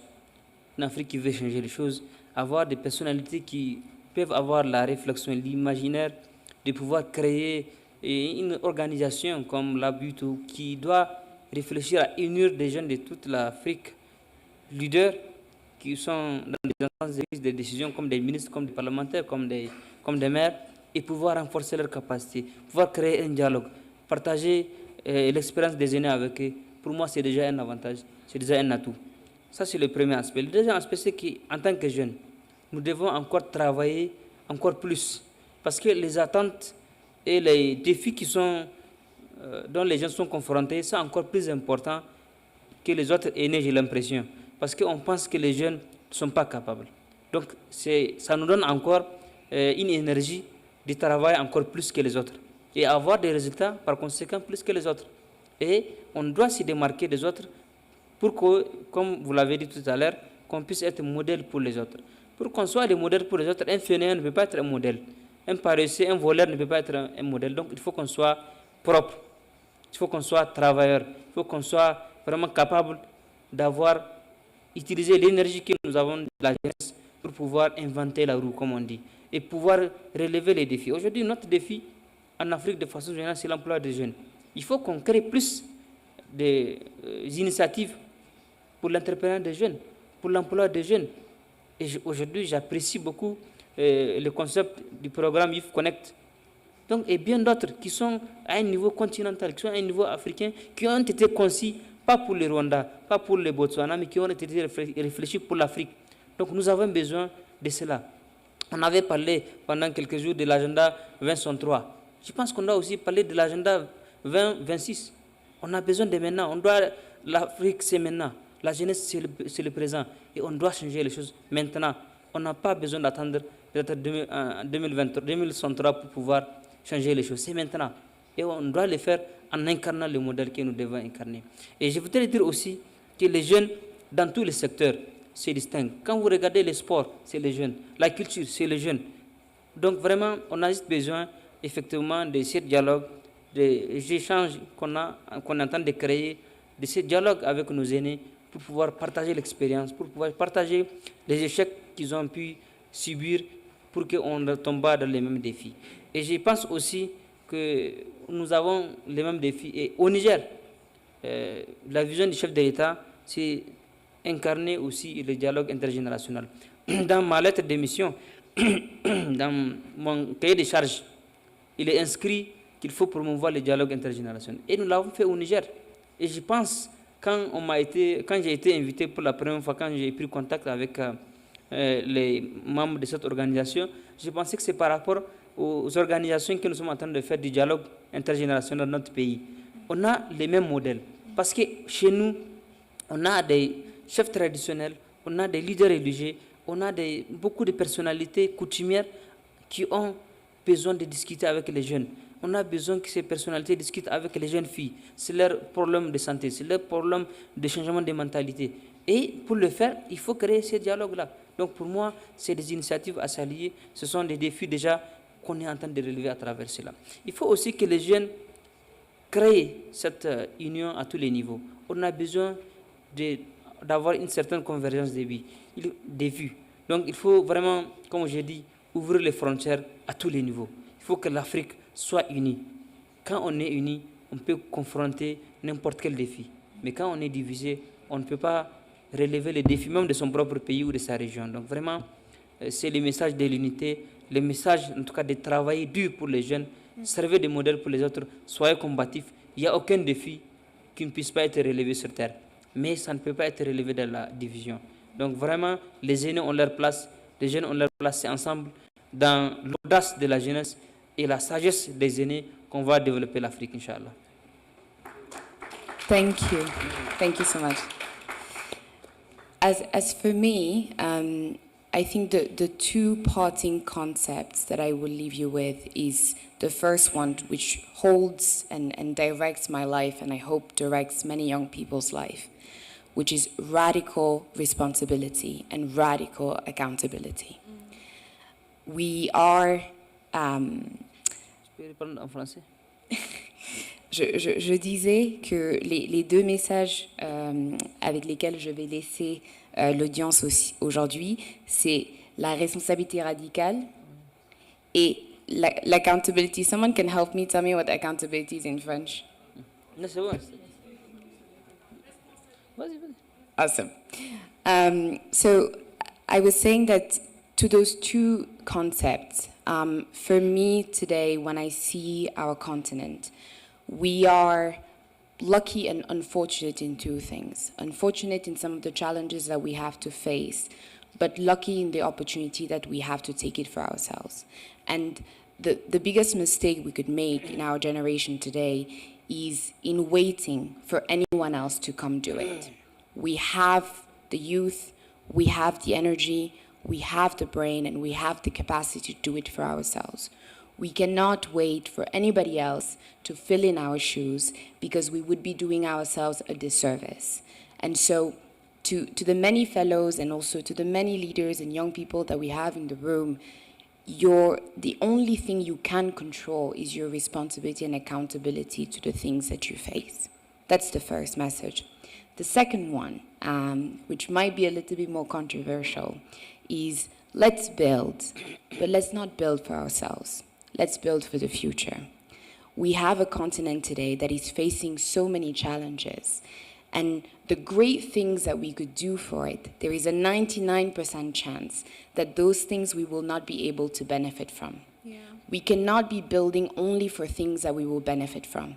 If we do that, we risk doing the exact same mistakes that not only generations have done before us, but also places have done before us, which is to favor short-term outcomes and to favor short-term pleasure over long-term sustainability. So in the face of choice, even though it is hard and it's difficult, because at the end of the day, if we're building the continent, it would be so great if we could build it for ourselves. Let us choose intentionally, not by default, but intentionally to build for others, to build for the generation that is coming after us. Yes, we are the generation of social media. We are the generation of, to your point earlier, advocacy and being able to get our message out there. But let's prioritize building for the generation that's coming, because the real benefits and the things that we can, the foundations we can set are for those that are coming, not for those that are already here. And when we look at the most beautiful of things that have been built in the world today, when we talk about churches and when we talk about incredible monuments, they took 400 years to build. The architects, the first people who built the foundation, never actually got to use any of those things. So as we look into what we can do for the now, let us also remember and intentionally choose to build for the future and others that are coming after us. Thank you very much for your attention today.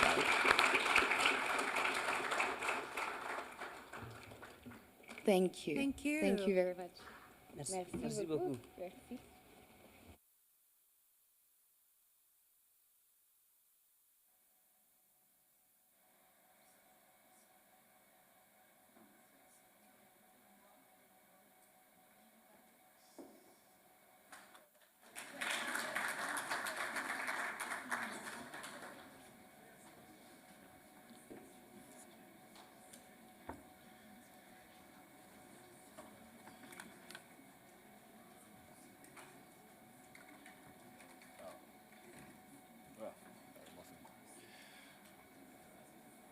Well, I don't know about you, but it's hard to not be impressed by the youthful yet very powerful conversation that just happened, that has depth and really confidence in delivery.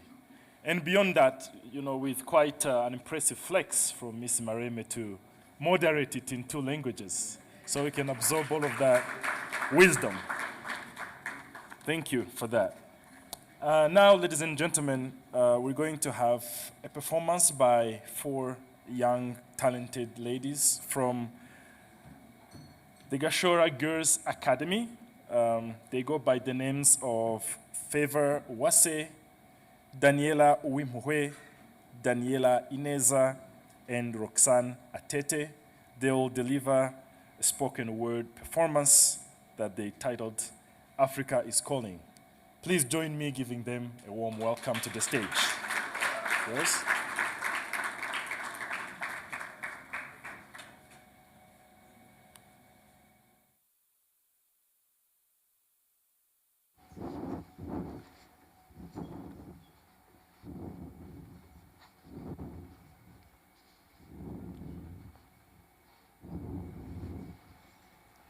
Excellencies, honorable ministers, and distinguished guests, good afternoon. Give us the pleasure to introduce ourselves again. My name is Atete Roxanne, and I'm with Favor Uwase, Daniela Ineza, Daniela Uwimhwe. We are members of the Poetry Lab from Gashora Girls Academy of Science and Technology. And today, we stand here with great pleasure to perform a piece entitled Africa is Calling. We hope that you enjoy it, and most of all, learn from it. Thank you. Africa. Africa is calling. Africa, our land, our origin, our hope, our future. We call it Yetu, our Africa. a reason to rise, a reason to unite, a reason to sow seeds that bloom into resounding success. We're rich in deep minerals and fertile lands, rich in sun, water, wildlife, and forests, rich in hands, minds, cultures, and untapped innovation. Why then is our suffering palatable? Why are we seemingly lost? Many have paved the path we now walk, our beacons of African leadership. Patrice Lumumba, Julius Nyerere, Nelson Mandela, alongside undeterred women, Ellen Johnson Sirleaf and Wangari Maathai. They vividly told us to lead boldly and with courage, to lead with clarity, dignity, and purpose. They were never held back by barriers. They brought transformational ideas to the table, crafted incredible solutions to African challenges, and acted without prompting, without coercion. They showed us how essential it was to never give up on Africa. Leaders. See, this profound title can be confusing. What exactly is leadership? It is the courage of great men like Mandela who fought against apartheid, and the determination of men and women who fought tooth and nail in the background we barely recognize. Well, in my opinion, scratch that. In Africa's opinion, leadership shouldn't be just a title. It is the bold movers and shakers creating change, a bridge filling the gap between our youth and predecessors. It is the intergenerational dialogue, collaboration, and co-creation between old and new. It is the guidance that supports our youth as they fill the big shoes of those before them, and the wisdom in the lines of a letter to be forwarded to the next generation of leaders. Youth, what do we have to fear? What do we have to be ashamed of? Let us discharge our civic responsibilities wisely. No more corruption, no more feeling unmoved. Let us take our rightful place at the table, ready to transform and innovate our continent. It's time to stand up for what is right. It's time to take ownership for each other, for inherit not just the throne, but the responsibility. Men and women. Wait. Women! Why is it that only a quarter of us are rising up in boardrooms and parliament? Women, rise up and be part of the process of making laws and policies, protecting and molding the future for women in leadership, turning our curiosities into new discoveries, for we count not just in numbers, but in impact. Brilliance has no gender, and leadership belongs to all. Yours is a strong call to break stereotypes, for we are the hope that shows up early and stays up late. For a future built through persistence, not favors nor miracles, is our collective goal. And to you, the youth, the future is finally here. It urges you to listen and hear its call. Once called young and dependent, now bold and transcendent. You're not bookmarked for later. You're the much needed momentum. You will push boundaries, climb mountains, swim more rivers, and won't stop till covered into shivers. We won't give up until we win with Africa's vision clearly mapped. The old Africa must stand proud, for its leaders all worked tirelessly for its gain. And now, it's our turn to sustain the momentum, because we do not just boast of gold and petrol, we are the gold and much more. So, what are we? We are the youth, the leaders of tomorrow, the visionaries of Africa, the pioneers of greatness, and the next sculptors of African leadership for years to come.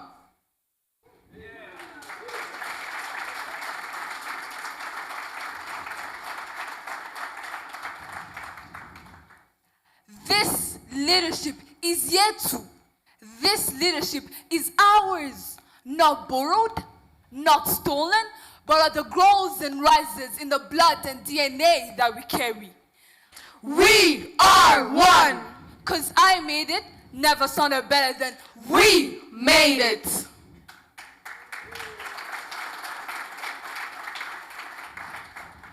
Africa is calling. Africa is beckoning. And we respond in solidarity, in unison. We answer, Karame, we hear you. We're here to serve our Africa. Thank you.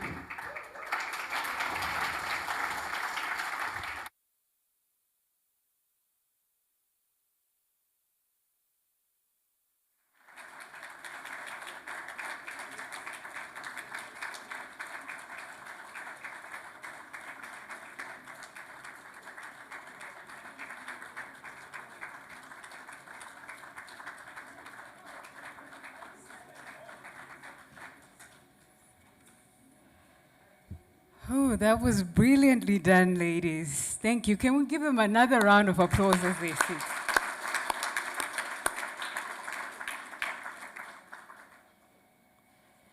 Indeed, Africa is calling, and we respond. Karame.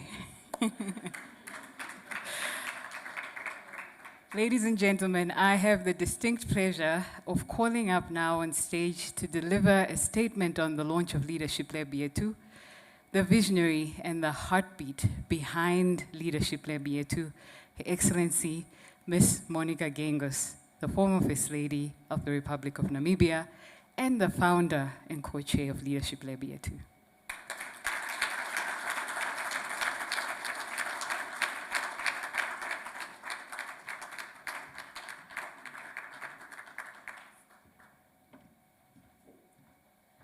What an incredible spoken word performance by these, the youth. I want to acknowledge Dr. Utamatwishima Abdallah, the Minister of Youth and Arts from Rwanda, but also the Minister of Youth from Botswana, the Minister of Youth from Niger. I think what the three of you have shared today have really spoken to what we're trying to get right. It's not about the title, it's not about the position, it's about impact. But how do we make sure that once you're in a system, that you actually make impact? Because the last thing we want is tokenism. I couldn't help, Doctor, but reflect on how different Niger and Botswana are in terms of population growth, in terms of governance systems, in terms of religion, in terms of so many things, but how similar what the two ministers was saying. And what I heard both of you saying is you don't want to embarrass your generation by being corrupt, by lacking integrity, by not performing, and you are not tokens. So thank you, all three of you, for making that point very clear today. Thank you.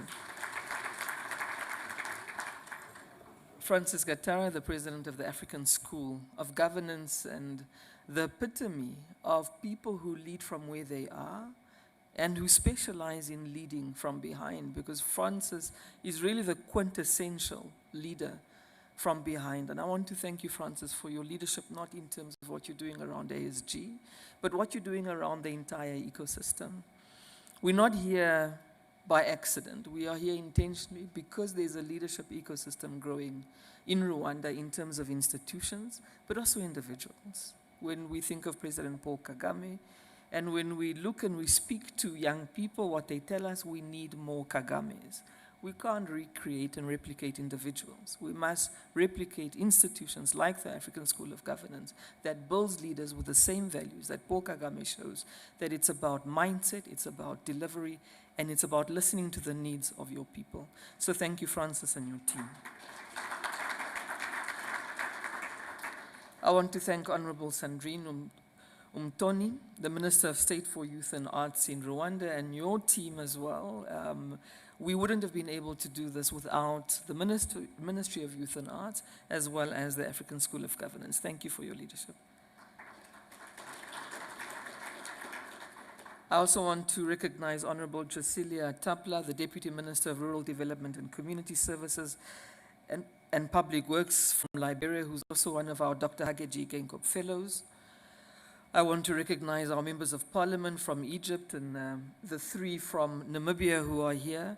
Coincidentally, they're not here for Leadership Lab. They came as part of a benchmarking exercise with the Parliament of Namibia, the National Assembly, with the Parliament of Rwanda. It was really, I want to say it's a coincidence, but I don't believe in coincidences. So I think you were meant to be here. The 2 are sitting here, the 3rd has disappeared. Honorable Shifeta has ran big ministries. He's been and was also a student activist, a very young minister, a very young deputy minister, a very young minister as well, and a parliamentarian.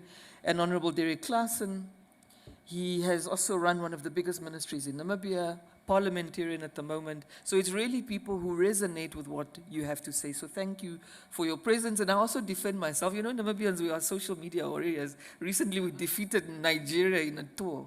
So they're going to get me soon that, yeah, why is she bringing down Namibian parliamentarians? It wasn't me. They're here on their own steam. The board members of Leadership Yetu, the fellows of the Dr. Hage G Geingob Fellowship Program. I also want to recognize the ambassador to Rwanda from Botswana, who's been with us. I want to recognize Her Excellency Justice Miaza Mengistu, the former Chief Justice of the Federal Republic of Ethiopia, who was also one of our panelists. Really, ladies and gentlemen, and everybody who's here, particularly the Dr. Hage G Geingob Fellows, I really, really do want to recognize you. I also want to recognize somebody who just stepped out. Her name is Natalie. She's the Chief Executive Officer of Kepler College, based here in Rwanda, which I am also the Chancellor of. So I come to Kigali to cap students. And I mention Kepler College because they also have such Pan-African ideals in how they want to deliver education to young people and build capacity of young Rwandans, but also young Africans. And you'll notice the work that I do really focuses on the capacity of young Africans. It also makes me feel young. But I've also realized when they're talking about old people and young people, I think they're thinking I'm on the old side. No, guys, please. We were told today that youth, it's permanent. So when I was listening to all 3 youth ministers speak, I thought of that quote that I couldn't remember the other day that says, to each there comes a time in their lifetime. A special moment when they are figuratively tapped on their shoulder and offered a chance to do a very special thing. Unique to them and fitted to their talents. What a tragedy if that moment finds them unprepared or unqualified for what could have been their finest hour. I didn't want to laugh when the Minister of Youth from Chad said he found out he was a minister on television. This is the new Africa, but in the old Africa, you found out you were fired also on either television or radio. You found out by a vice president calling you and saying, come to State House. I don't know how my minister from Rwanda found out, but it was probably also quite sudden. Because that's the figurative tap on the shoulder. And what a tragedy if that moment finds you unprepared or unqualified for what could have been your finest hour. Because as you said, it's not about you. If you fail, the youth fails. We don't want tokenism. We want you, when you get tapped on the shoulder, to be able to implement in systems that we know are not easy. And that's what Leadership Lab is trying to do. So I think we agree. Africa is entering its most consequential decade of modern history. And whoever our leaders are, right now and in the next 10 years, are going to be our consequential leaders. And we're propelled by a powerful convergence, immense demographic pressure, a global order in realignment, persistent economic volatility, and the urgent deferred expectations of our people. So I'm sure new leadership comes in and says, give us time. And young people are saying, time is up. We want delivery now. In this moment, leadership can no longer be about title, an age, or a speech. It must be the practiced, relentless ability to convert public purpose into durable outcomes. And that means to build trust and to critically transfer responsibility across generations. We spoke a lot about leaders of integrity, and it's important.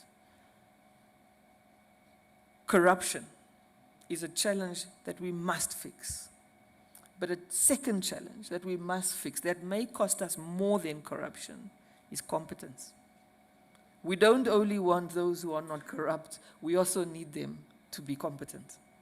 So it's really mixing the two of integrity and competence. It's not enough only to be uncorrupt.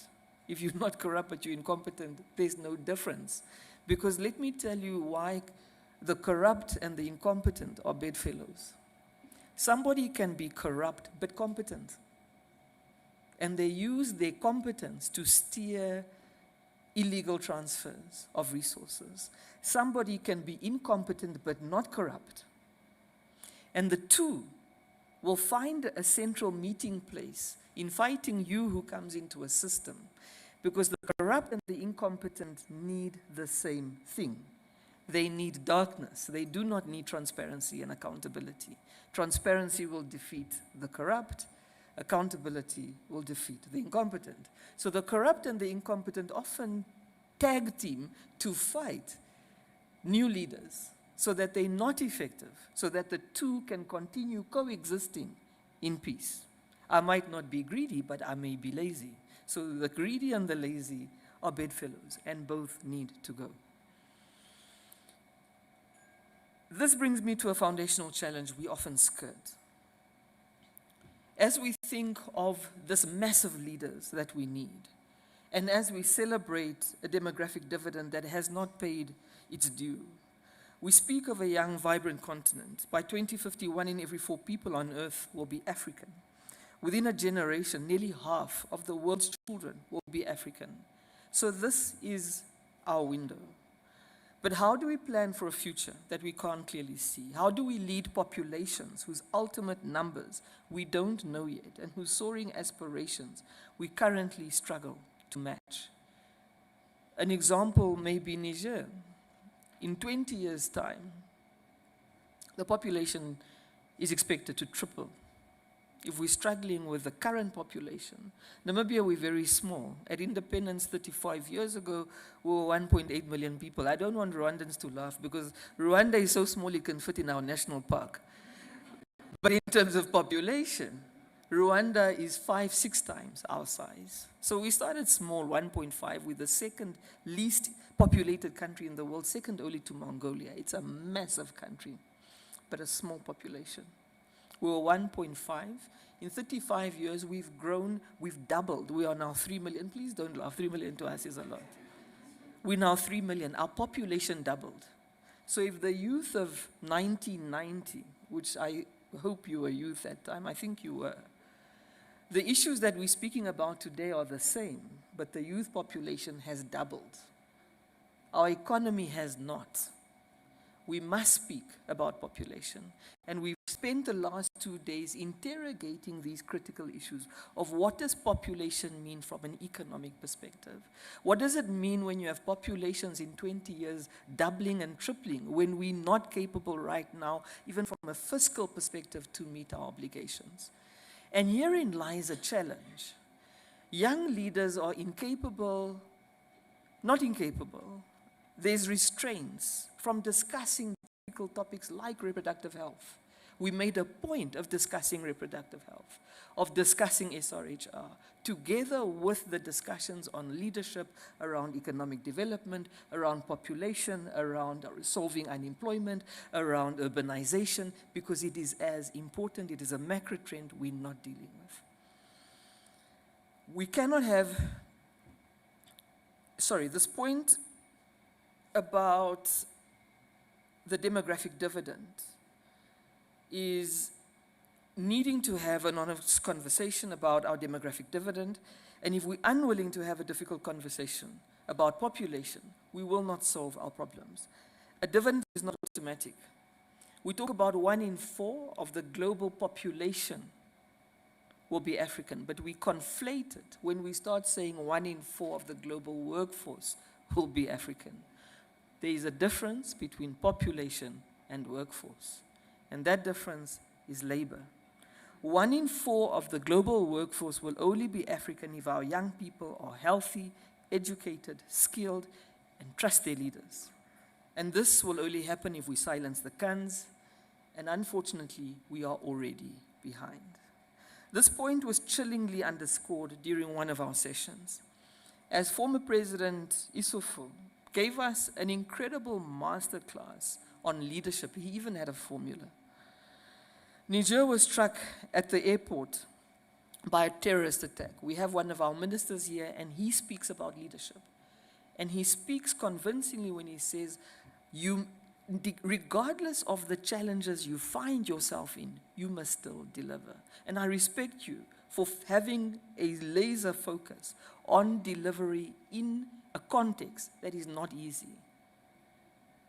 He spoke about political parties not being necessary. That's specific to Niger, and it's true perhaps for Niger.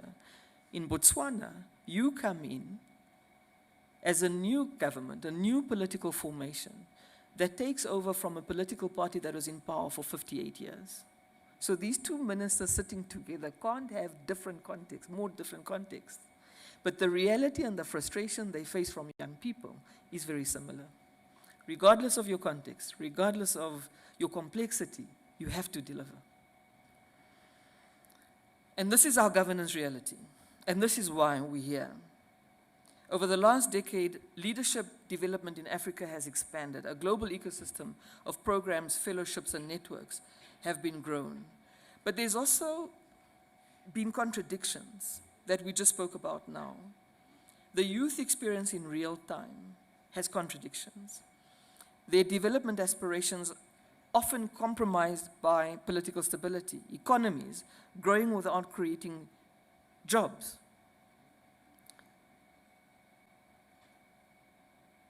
Economics growing without dignified work, which is the same point. Education systems preparing for yesterday's markets. Urbanization without infrastructure. Wanting to industrialize without the infrastructure that supports it. And youth ambitions that outpace government's ability to deliver. And this is unfortunately our reality. Over the last decade, leadership development in Africa has expanded. Francis from the Africa School of Governance spoke very eloquently about how many leadership programs there are. It's over 250. He was too humble to say it, but I'll say it. I believe that African leadership programs need to stop sending people outside of the continent because leadership is here too. It's ours. It has to be based here. And if that means coalescing around institutions in Africa, like the African School of Governance, that is what it means.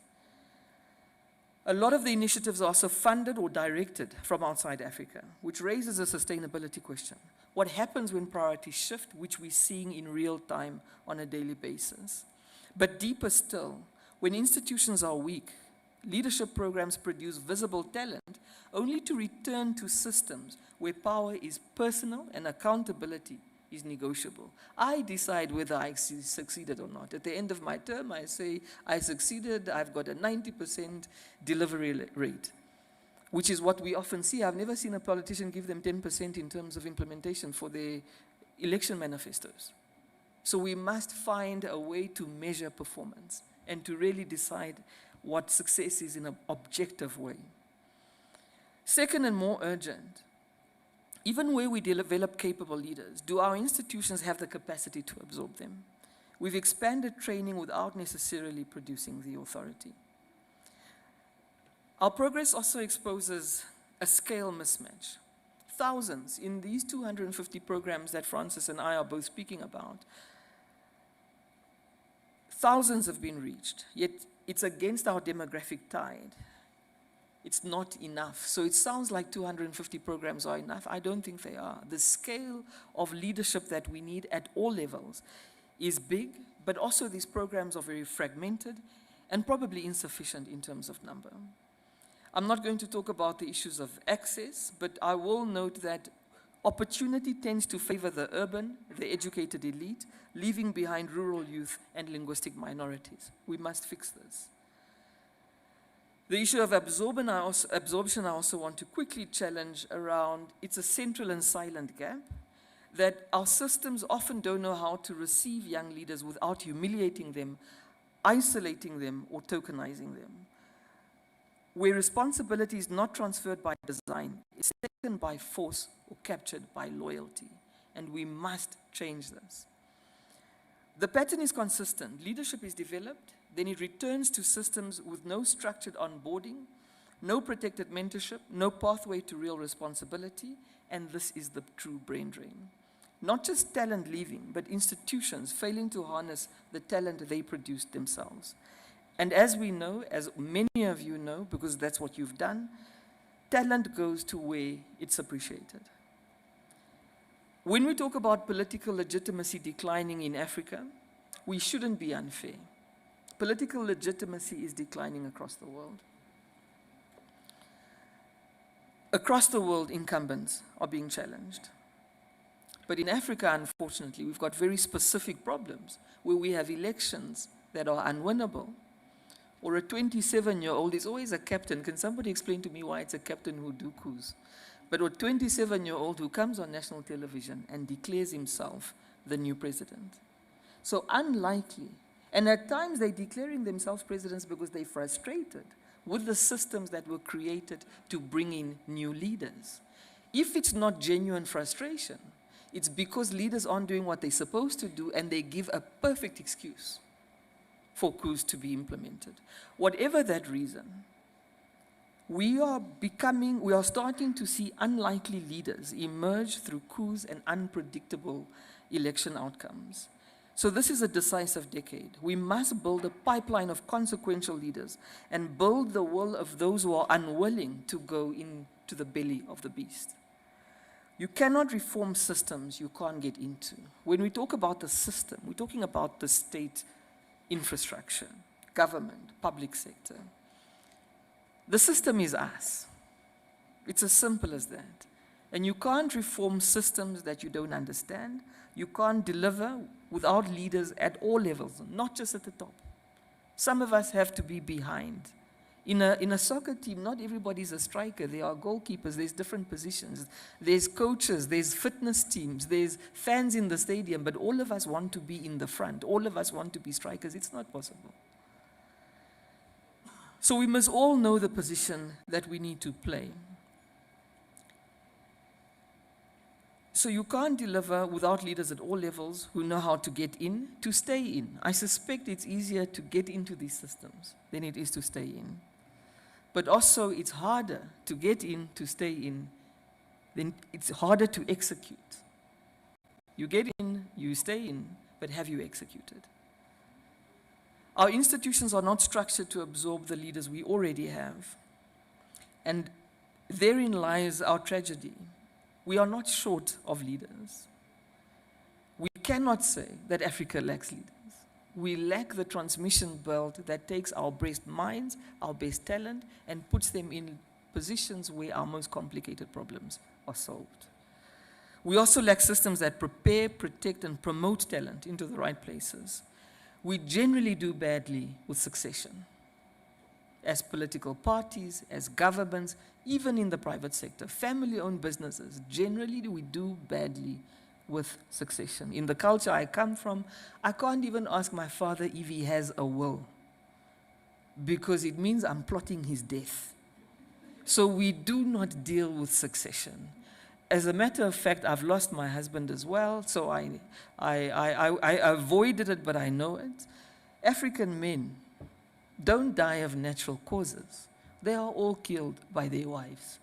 So the topic of death, the topic of succession, the topic of succession in our families, in our businesses, but even right at the top in our political parties and in our countries, is a topic we are fundamentally uncomfortable with. And if we lack that discomfort, we'd be able to identify talent in our political systems, in our governments, and that becomes the transition belt about who will our next leaders be. But we can't have that discussion. All we can do is build a pipeline of the type of leaders we want to see who can come up when their moment, when they are figuratively tapped on the shoulder. This is why over the past 2 days, the Intergenerational Leadership Accelerator convened the inaugural cohort of the Dr. Hage G. Geingob Fellows. We take an intergenerational approach because African political culture has always been collective. It's always been rooted in elders' councils and extended networks of accountability. The West often sees leadership as an individual trait. Africa understands it as relational responsibility. Leadership Lab Yetu is our non-profit, which is registered and is based and is operating from here in Kigali, together with the partnership that we have with the Africa School of Governance and the Ministry of Youth. The Intergenerational Leadership Accelerator is the program, and the fellowship is named after Dr. Hage G, Geingob, who was a true intergenerational leader. We became independent in 1990. He was the first prime minister. So every single institution that was created subsequently was created by him. His PhD is in state formation. So he really created institutions, he built teams, he built individuals. As founding prime minister, we don't know how to describe it, but something happened. And whatever that something was, he took a political sabbatical of 2 years. He ended up in Washington, D.C. He went and became a director of a World Bank initiative called the Global Coalition for Africa. When the fire subsided a little bit, he kind of came back and worked his way back up from the bottom, from the top to the bottom. He came back. He became a backbencher in parliament. He then got into chief whip position. Imagine you were the prime minister who created the entire public sector, and you find yourself being a minister of trade. Then he found himself being back to prime minister, and then very quickly he became president. He loved to call himself the comeback kid. But the lesson it teaches us is that leadership is not linear. It is really not a straight path. And he discovered that. When he became president, to go back to his journey, we heard a lot about Nelson Mandela, Nyerere, Kaunda. Those were his mentors. He had their numbers. Mandela called him Hage. He slept in Kenneth Kaunda's house. He regarded our founding father, President Sam Nujoma, as his father, who really entrusted him with leadership positions. He, in turn, entrusted young people. He came on a very popular ticket. He got 87%. Not these other 87%, a real 87%. But 5 years later, he scraped through at 56%. Because at that point, there was a demographic that was also saying, we've given you guys enough time. So as much as he was a leader of the old Africa, he understood the new Africa. But the new Africa is also saying, we're tired. It changed his leadership thinking and philosophies. So he's gone through everything we discuss: successes, humiliation, trials, achievements, forming institutions, building teams, building individuals. And that's what this fellowship is about. I think some of the things that I've described in his journey, some of our fellows have already experienced. Maybe not at the same level as him, but certainly they are experiencing those same trials. Our inaugural convening of the Dr. Hage G Geingob Fellows focuses on a generational mission, supporting those stepping into responsibility early and forging public-private intergenerational collaboration. It was a closed-door session because leaders need space for hard truths. What we can say in public is not what we can say behind closed doors. There are realities that you cannot speak to on a public platform, but there are realities that prevent your ability to deliver. And for all you know, we listened to the Vice President of Botswana speak yesterday. We listened to former President Issoufou speak. And they could give very clear tips. We had an entire Thursday with President Issoufou, and he participated actively. It was such a privilege. We had an entire day of the Vice President of Botswana, and he interacted actively. And he also unlocked the key of what this is about. It's about building a pipeline and a network where he actively offered and dished out his number and his card to anybody who wanted it, and offered to mentor the fellows. And that's what we'll create, a mentorship program of leaders and fellows as well.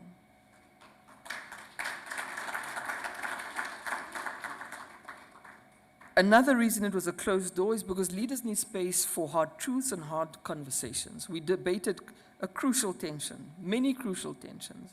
The outrage that talented people refuse to enter a public sector, which they see as unreformable or dangerous. versus the reality that our most complex problems must be solved in the public sector. We must raise our ambitions in terms of what we can do and where we can do it from. If the talented refuse to go into these systems, the systems become a reflection of who is in it. It is only as capable as those within it. We need a critical mass of like-minded technocrats, policymakers, and politicians. And if some of them have to come from the private sector, they have to come from the private sector. If some of them are already in the public sector but are being overlooked, we need to find a way to change that as well. But the critical mass has to be created. This convening is just the beginning. Over the next year, our fellows will engage in high-stakes masterclasses, coaching, and exchanges. We're grateful for the leaders who were with us over the last 2 days, and we're grateful for the leaders who will be joining with us in our second iteration later this year. This has been a multi-generational effort, multi-institutional effort, and we stand together in that spirit. Yetu means ours. It means ours in Kigali, it means ours in Nairobi, but it also means ours in my language. So where I come from, when I say Yetu, it means the same thing. So the word ours, literally, I see my South African friends nodding, so literally in many African languages, particularly Bantu languages, Yetu means the same thing. It's ours. And this leadership lab is really ours. We must break the silos that Francis spoke so coherently to. We cannot have silos of excellence. We must build pipelines that include others as well, both at scale and at speed. We're really grateful to the government of Rwanda for its exceptional support and for the inspiration of their president, President Paul Kagame. I can't not refer to the First Lady Janet Kagame. The Imbuto Foundation that the minister spoke about is a foundation that the One Economy Foundation, which is right now the biggest Namibian foundation, non-profit, modeled itself on Imbuto.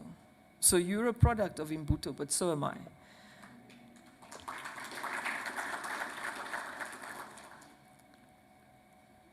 We again thank you, Honorable Minister, for the exceptional support that you've provided us. I think even the spoken word was a suggestion that came from Sandrine to say, but this is a youth program, but you don't have any youth representation on the stage. So thank you for your guidance and your constant input. I also want to thank you again, Francis, and your exceptional team. They've not just been a thought partner, they've been a partner in every sense of the word. And it wasn't just ASG and the ministry, it was an entire team of people who my team later started to call Team Rwanda. And they stand out for their efficiency and for their determination that this was going to be a success. And I want to thank you for that. This decade will not reward our good intentions. It will reward systems that can execute under pressure, at speed, and at scale. And it calls on all of us in every sector to rise to the level of what is at stake. And this is our decisive decade, not because we know the ending, but because we understand what the next chapter demands. There is no more time. We must move from discussions to execution, and we must support those who must execute. We are not short of policies, we are not short of institutions. We are short of the capacity to implement and execute. It's therefore my profound honor to declare Leadership Lab Yetu officially opened. Thank you very much.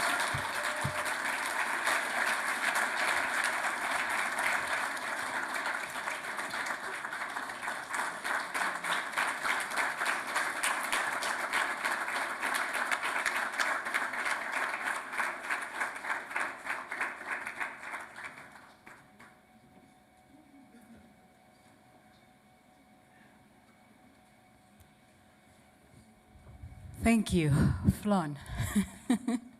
Thank you very much for those words. With those words, we have enough to chew on over lunch. So we have come to the end of our programming. But before we leave, I encourage you all, as we have lunch downstairs, to please sit with someone of a different generation. I know we're going to be tempted to grab the people we know that we haven't seen in a while. But there are many of us who are also longing to make new connections. connections across nations as well. So please make sure you introduce yourself to somebody you haven't had a chance to have a conversation with. I would like to ask the board of directors, the Dr. Hage G. Geingob Fellows, to remain behind just for a short while, and also our VIPs. We're going to engage with the media for a brief period before we go for lunch. But before you pack up your bags and go eat, we're going to close out with a traditional Rwandan dance. I need Christian's help to pronounce their name. Thank you, Rumbi.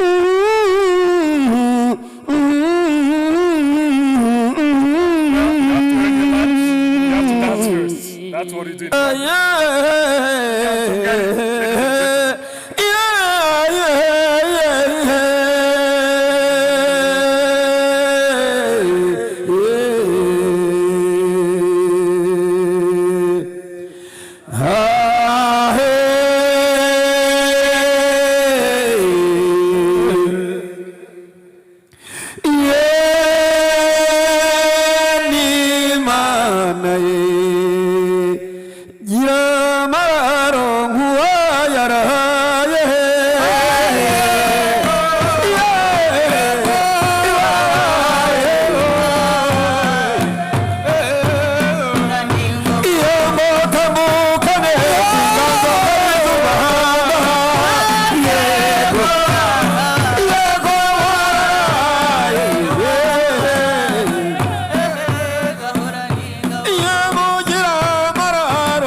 kanyanye, ye dora kanyanye, oh, ye dora kanyanye, ye dora kanyanye, oh, ye dora kanyanye, ye dora kanyanye, oh, ye dora kanyanye, ye dora kanyanye, oh, ye dora kanyanye.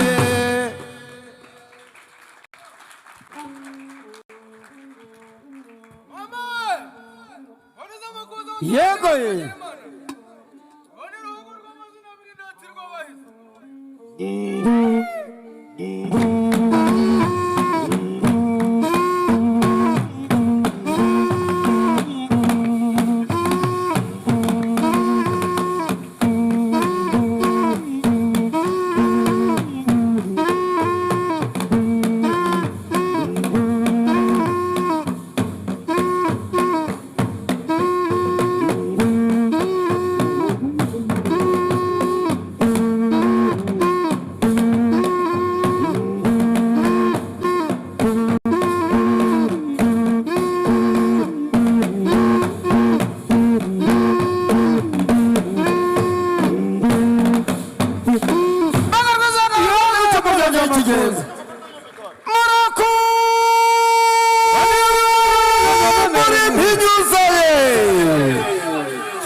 Sindi kigarama aho ni wanyubiza bwa bamujya gucurya ngere kigero yego ye aho ni wanyubiza makuza kwa kaza bananiso ubwo dutangiye imigoni kore nyuma y'tumwimbaje nanajya kwamukira neza rushongo rwe aha yego bakazongera bato baba ishongo rero uramo ngwangira ngubita mu ngabo rugo mwandatara amasindi kigarama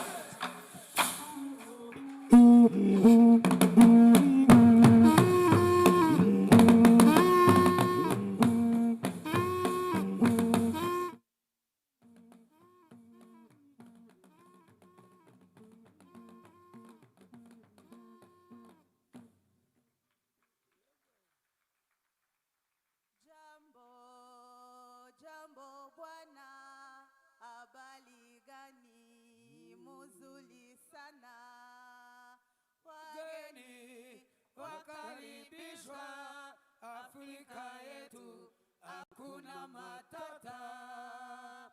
Jambo, jambo bwana, habari gani? Muzuri sana. Wageni wakaribishwa Afrika yetu, hakuna matata. Jambo, jambo bwana, habari gani? Muzuri sana. Wageni wakaribishwa Afrika yetu, hakuna matata. Afrika ni upendo, hakuna matata.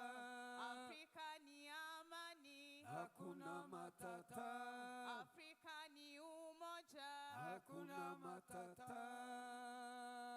Jambo, jambo bwana, habari gani? Muzuri sana. Wageni wakaribishwa Afrika yetu, hakuna matata. Jambo, jambo bwana, habari gani? Muzuri sana. Wageni wakaribishwa Afrika yetu, hakuna matata. Afrika ni amani, hakuna matata. Afrika ni umoja, hakuna matata. Jambo, jambo bwana, habari gani? Muzuri sana. Wageni wakaribishwa Afrika yetu, hakuna matata. Jambo,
nimwumve ibyiza by'u Rwanda mama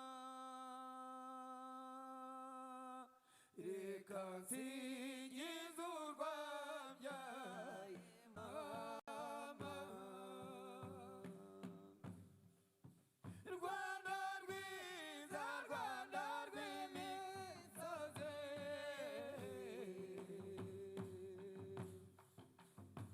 u Rwanda rwacu rw'ibiyaga n'ibirunga iriza horo mama nimwumve ibyiza by'u Rwanda mama nimwumve ibyiza by'u Rwanda mama